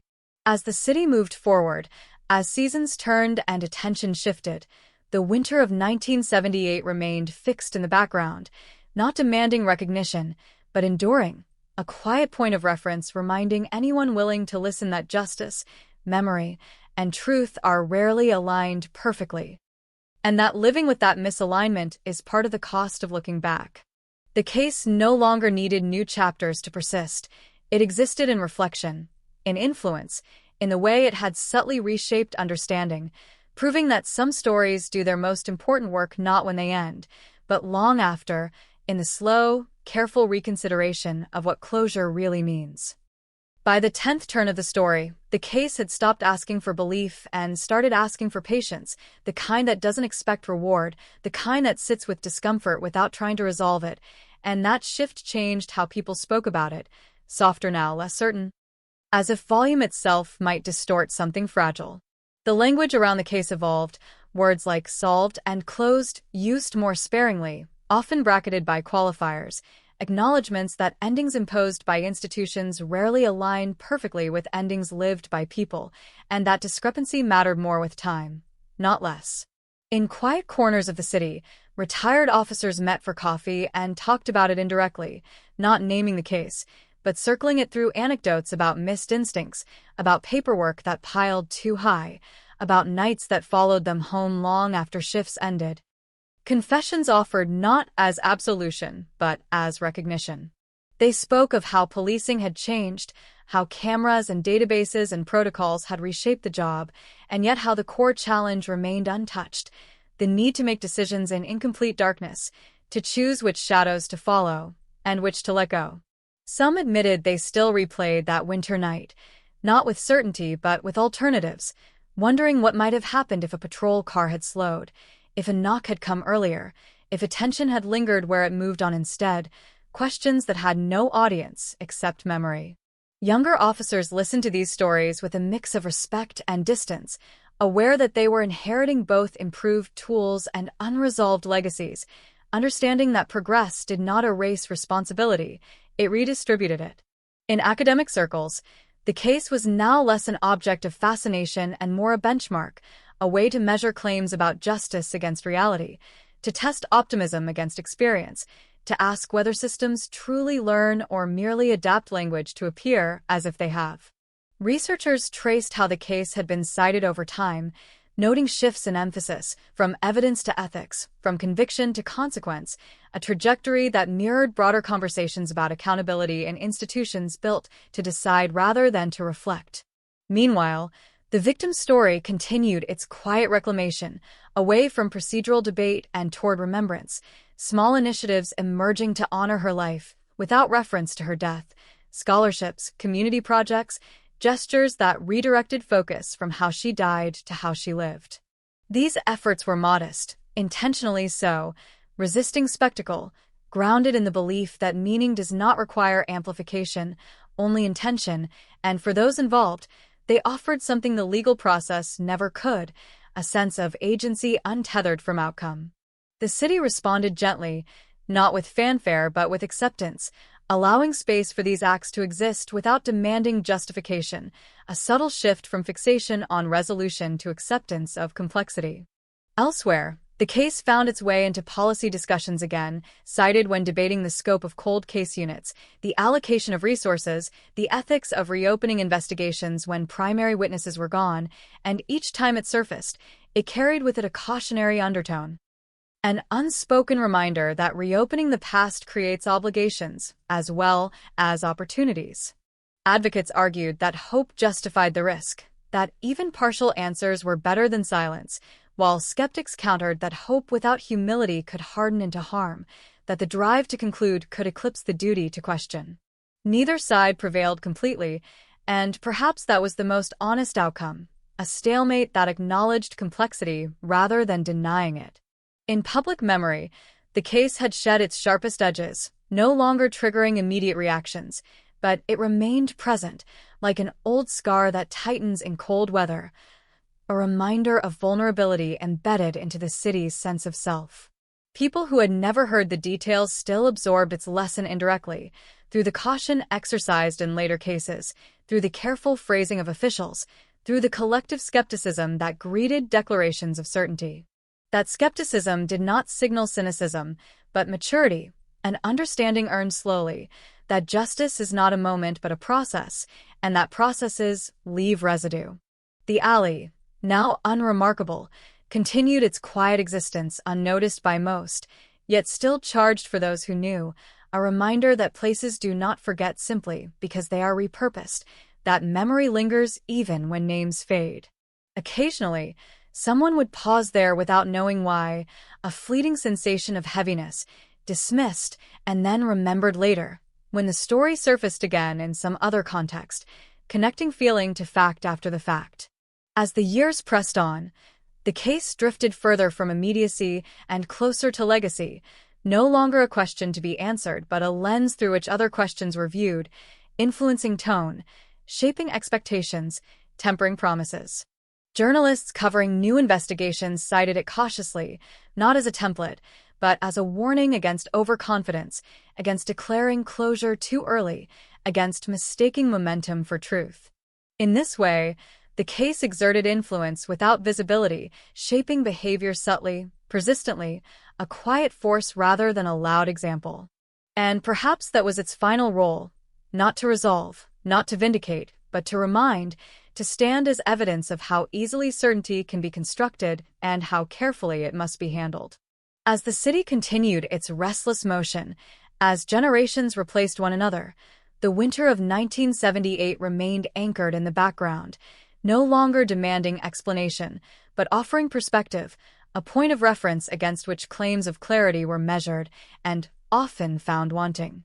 The story had traveled far from its origin, through courts and media and memory, shedding and accumulating meaning along the way, until it no longer belonged to any single person or institution, but to the collective understanding it had shaped.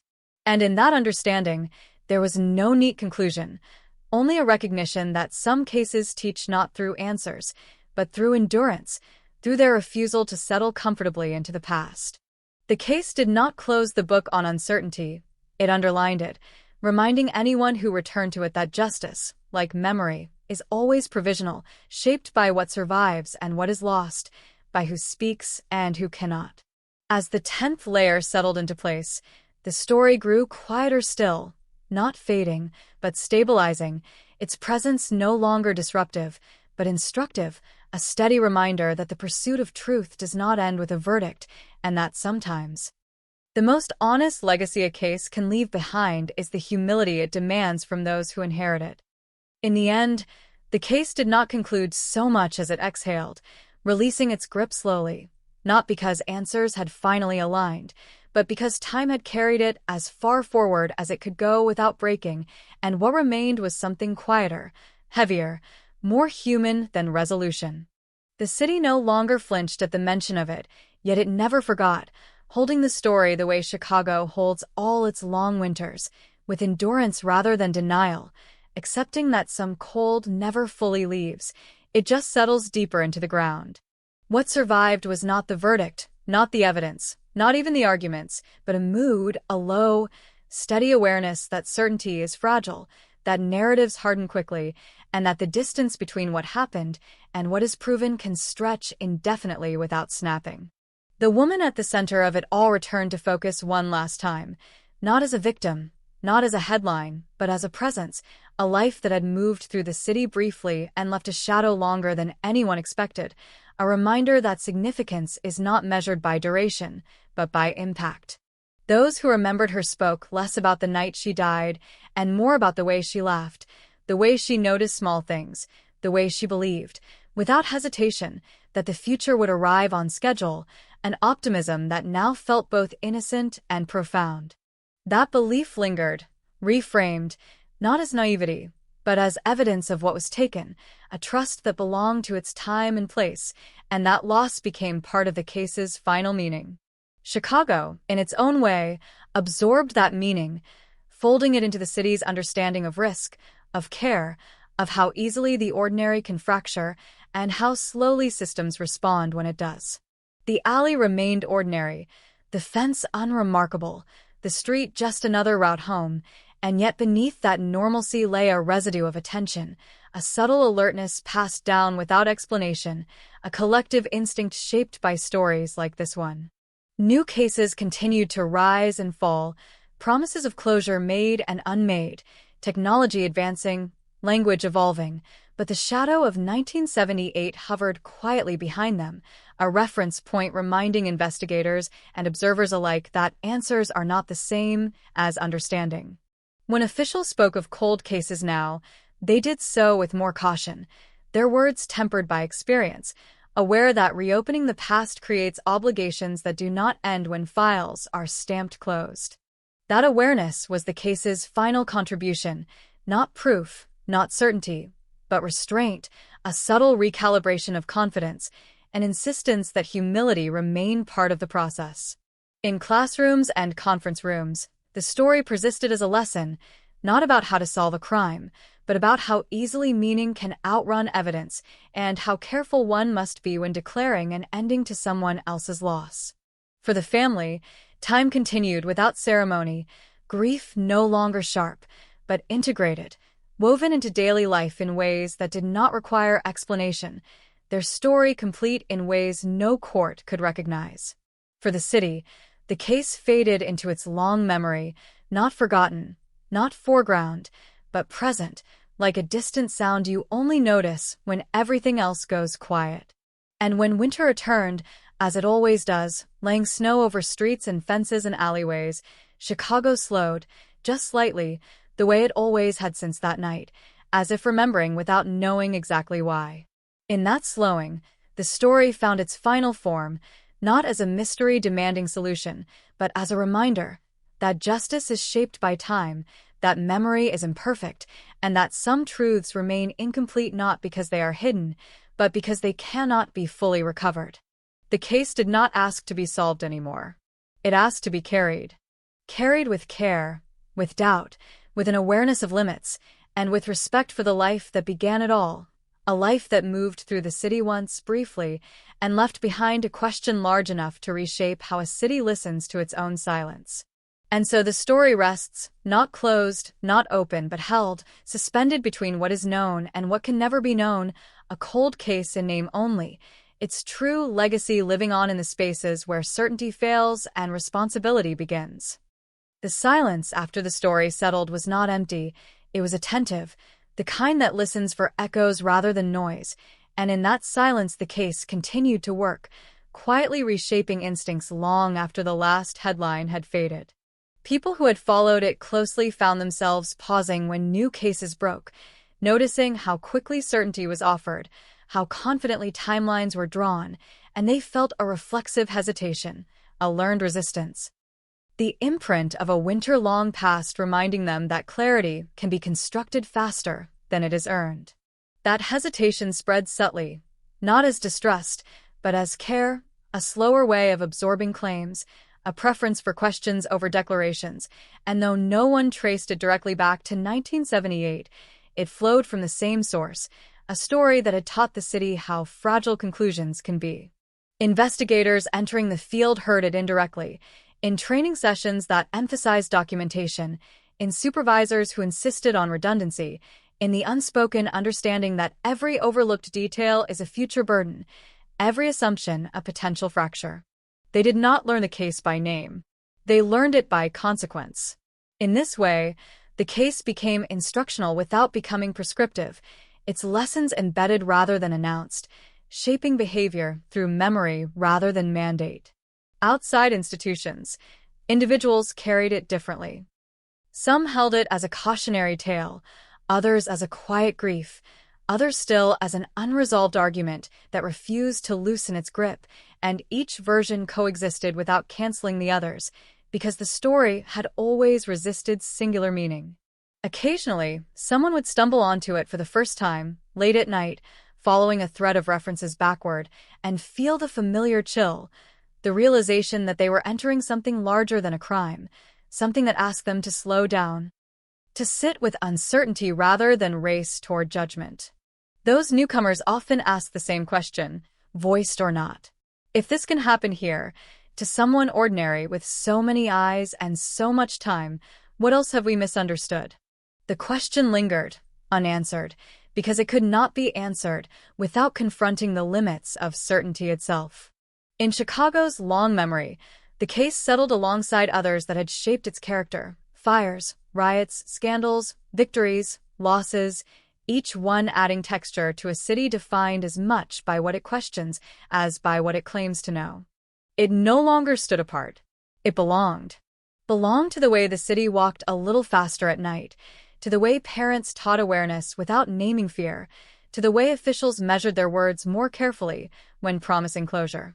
Belonged to the understanding that justice is not a finish line, but a posture, one that must be adjusted constantly as new information, new tools, and new voices emerge. The woman whose life had started it all remained central in the quietest way, no longer framed by the violence that ended her, but by the attention her absence had demanded, an unintended legacy that reshaped how a city thought about responsibility.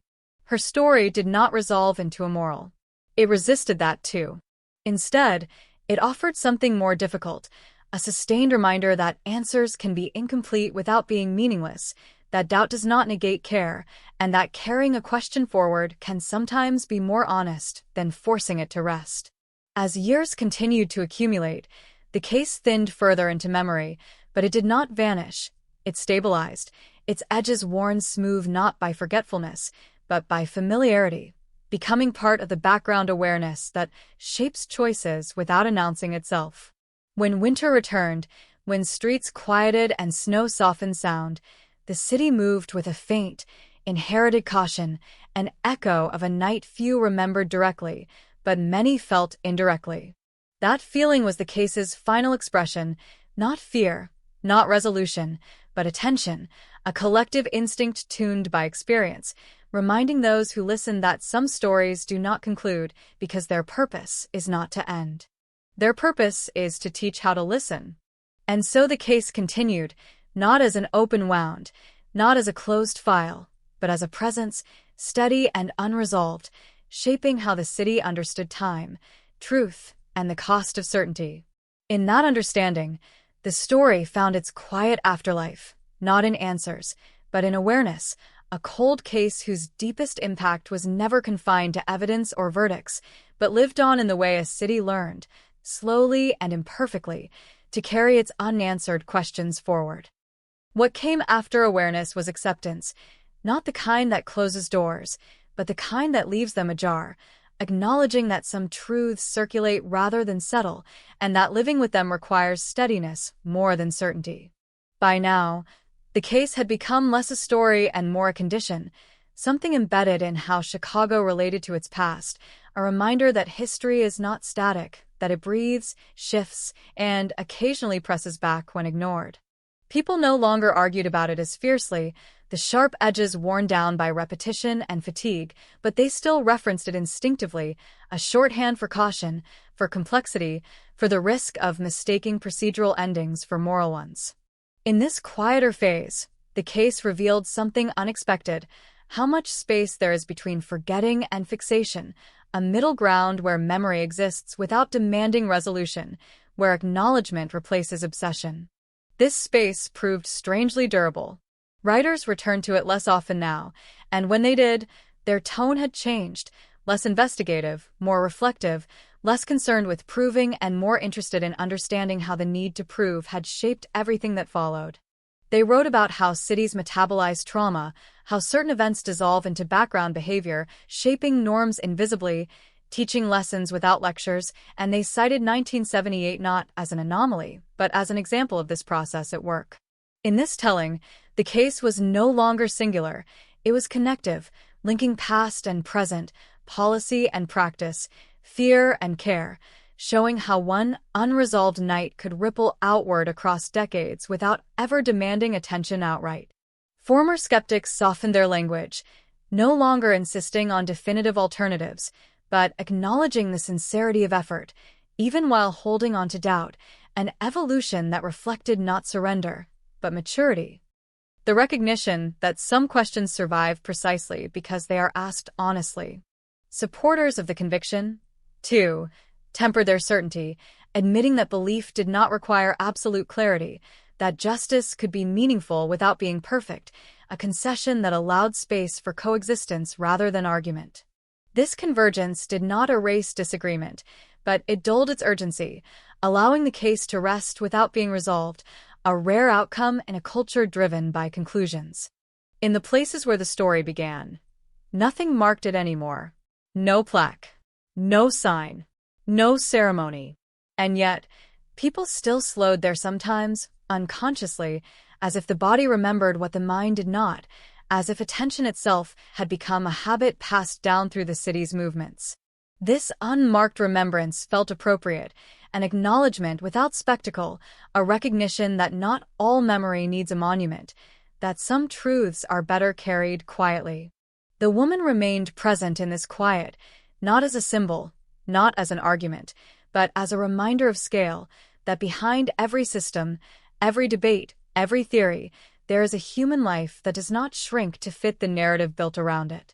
Her absence continued to shape conversations about care, about vigilance, about how cities owe their residents more than efficiency, more than closure, more than confidence.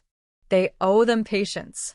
As new cases emerged and old ones resurfaced, the language around them grew more cautious, officials slower to declare victory, reporters more careful with finality, a subtle shift that could not be attributed to any single event, but traced, faintly, back to nights like hers.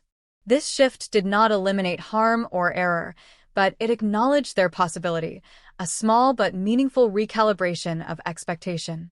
The case had done its work not by solving itself, but by reshaping how solutions were approached, leaving behind a legacy that resisted summary, that refused to fit neatly into categories of success or failure. In this way, it remained alive without demanding attention. Its influence felt rather than stated, its lessons embedded in restraint, in humility, in the willingness to say not yet or not completely, or we do not know. As decades continued to stack, the story grew quieter still, no longer surfacing unprompted, but always available to those who sought it, waiting in archives, in memory, in the subtle caution that colored decisions made far from its origin. And when it was encountered again, it did not shock. It steadied. It reminded those who listened that some stories do not conclude because their purpose is not resolution, but calibration, teaching societies how to hold complexity without forcing it into false clarity. The case did not ask for belief anymore. It asked for care. Care in how conclusions are drawn. Care in how language is used. Care in remembering that every cold case, solved or not, is first and last about a life, not a file. And so the story remained, suspended not in mystery, but in meaning, a quiet, enduring presence that shaped how Chicago listened to itself, how it spoke about justice, and how it learned, slowly and imperfectly, to live alongside questions that refused to disappear. By the 14th passage, the story had thinned into something almost elemental, no longer driven by events, but by the way it had altered the city's internal weather, the subtle pressure systems that shape behavior without ever announcing themselves. Chicago carried it the way bodies carry old injuries, rarely noticed, occasionally aching, influencing movement in ways that feel instinctive rather than remembered, a slight adjustment in posture, a caution taken without explanation. You could hear it in the pauses officials left before saying the word solved, in the footnotes added to confident statements, in the careful phrasing that acknowledged uncertainty as a companion rather than a failure. You could feel it in the way people listened to new cases, how enthusiasm was tempered by patience, how questions arrived earlier now, not as challenges but as safeguards, the city having learned, slowly, that haste leaves residue. The case had become a reference, not to fear, but to proportion, a reminder that significance does not scale with spectacle, that a quiet night can carry consequences louder than sirens, longer than headlines.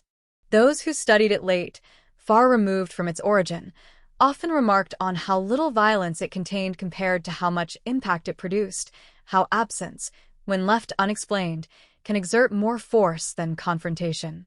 They noted how the investigation's long arc mirrored the city's own evolution, shifting values, expanding tools, changing language, and yet never fully escaping the gravity of its first assumptions.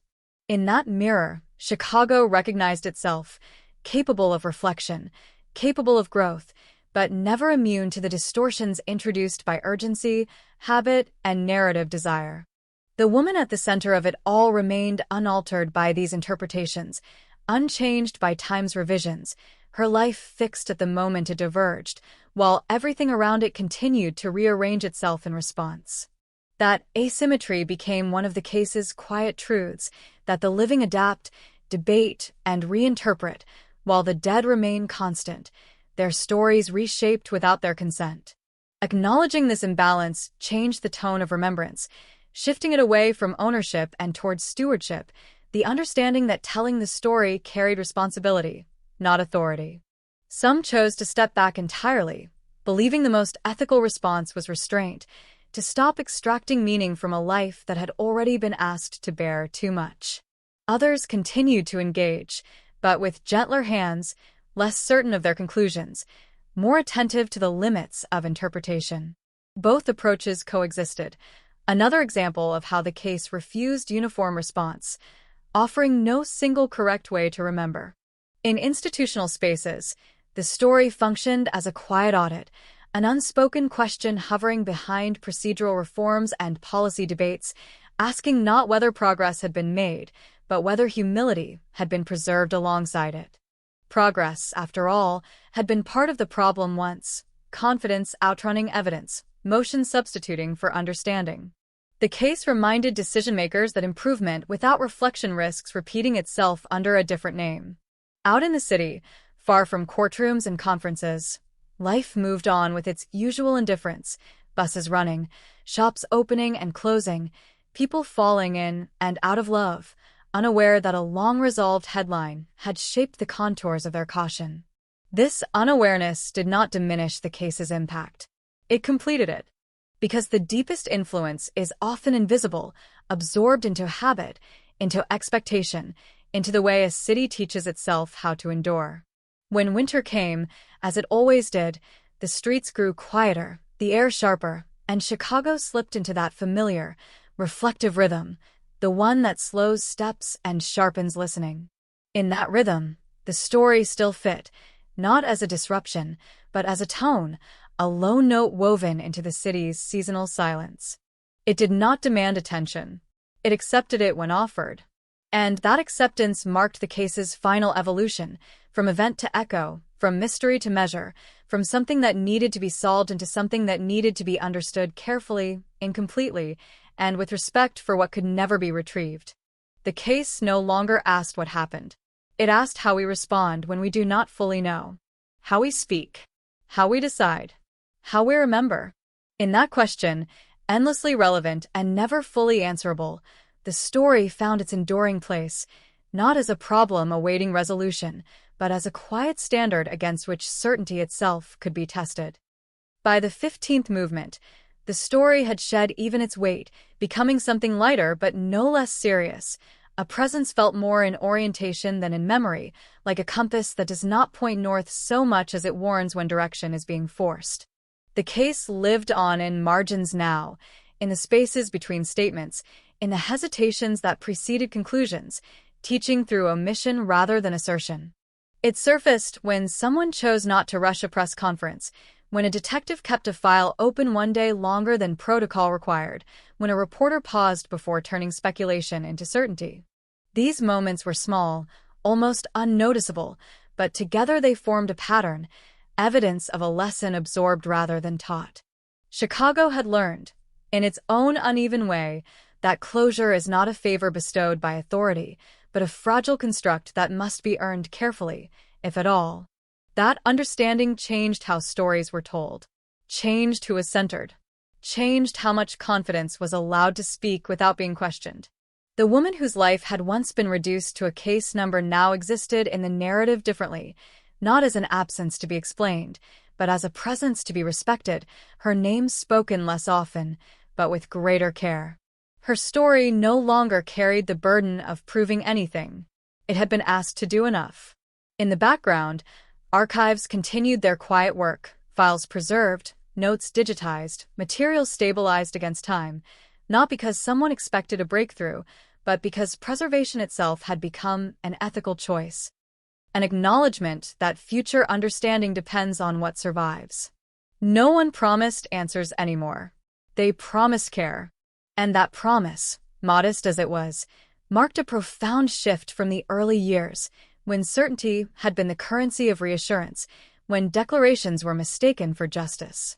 The city moved forward with this quieter posture, less dramatic, less decisive, but more honest, accepting that some losses do not resolve into lessons neatly, and that forcing them to do so can create new harm. New generations inherited this posture without knowing its origin, absorbing it through tone and habit, through the way authorities spoke more cautiously and the public listened more critically. They did not know the details of 1978. They knew its effect. In this way, the case achieved a strange permanence, no longer tied to evidence or verdicts, but embedded in culture, shaping instincts that outlived memory. When discussions turned to justice, to reform, to accountability, the case hovered at the edge, not cited, not summarized, but present as a restraint, a reminder that complexity deserves time, and time deserves respect. The story had become less about what happened and more about how to live with what cannot be fully known, a shift that felt less satisfying, but more true. There were no final revelations waiting in the wings. No hidden documents poised to reverse everything. Only the steady recognition that some narratives conclude not with answers, but with adjusted expectations, teaching societies how to carry uncertainty without turning it into spectacle or surrender. The case had done that work slowly, imperfectly, and without asking permission. As the city continued its restless cycle, as headlines came and went, as winters layered themselves over streets already heavy with history, the story remained where it belonged, not at the center, not forgotten, but integrated. Integrated into caution. Integrated into language. Integrated into the understanding that justice is not a destination, but a discipline. And in that integration, the case finally released its hold, not because it had been solved, but because it had been understood for what it truly was, a reminder of limits, a call for humility, and a quiet insistence that how we tell stories matters as much as how they end. The 15th layer settled without ceremony, without closure, without noise. Just a steady awareness, carried forward, that some cold cases do not fade into history. They settle into conscience.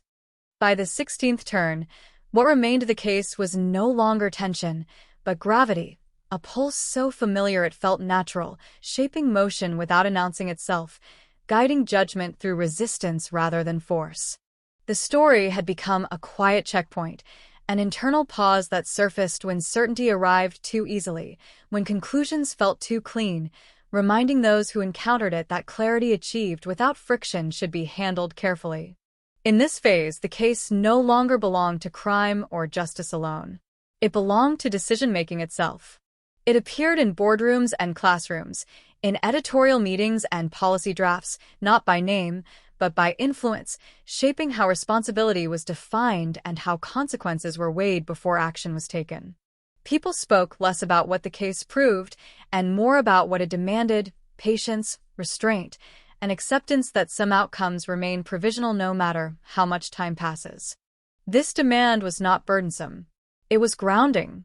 It reminded institutions that authority is not weakened by doubt, but strengthened by it, that acknowledging limits does not undermine credibility, it protects it.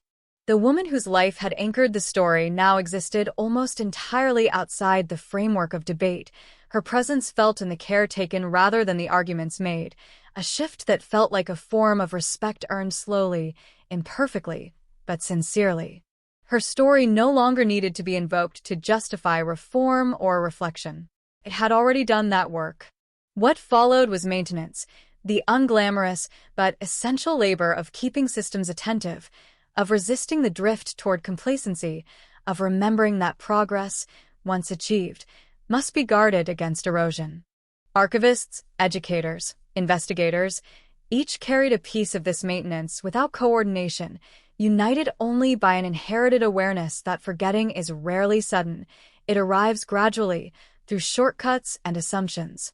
The case stood against that erosion simply by existing, by having endured long enough to outlast certainty and spectacle alike.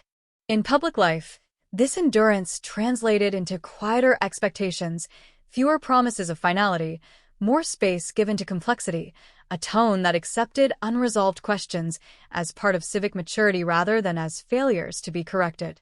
This acceptance did not mean indifference. It meant discernment. People learned to distinguish between silence and neglect, between restraint and avoidance, understanding that not every unanswered question signals abandonment, and not every answer signals care. The city carried this distinction forward, subtle but significant, a refinement born of experience rather than instruction. When winter returned again, the streets did what they always did: hardened, slowed, reflected light differently, and the city adjusted without remark, its movements shaped by countless past seasons layered on top of one another. Somewhere within those layers, the case remained, not as a memory to be recalled, but as a pressure that influenced balance, a reminder of what happens when certainty outruns humility. New stories arrived, urgent, vivid, demanding attention, and they were met with engagement tempered by experience, questions asked sooner, conclusions held more loosely. The case did not compete with these stories. It steadied them. It served as a quiet counterweight, ensuring that momentum did not become momentum's excuse. As time continued its work, thinning details and softening edges, the story's final form clarified, not into an answer, but into a posture, a way of standing in relation to uncertainty that valued care over speed and responsibility over reassurance. This posture proved transferable, useful beyond crime, beyond justice, applicable wherever decisions carried irreversible consequences.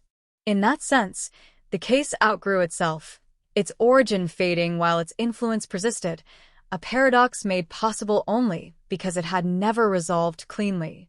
The 16th layer settled without announcement, as the others had, not marking an end, but reinforcing a pattern, a steady accumulation of understanding built not from conclusions, but from caution. And in that accumulation, the story continued, not moving forward, not receding, but holding its place, a constant reminder that some of the most important work a case can do begins only after the search for answers has slowed enough to listen.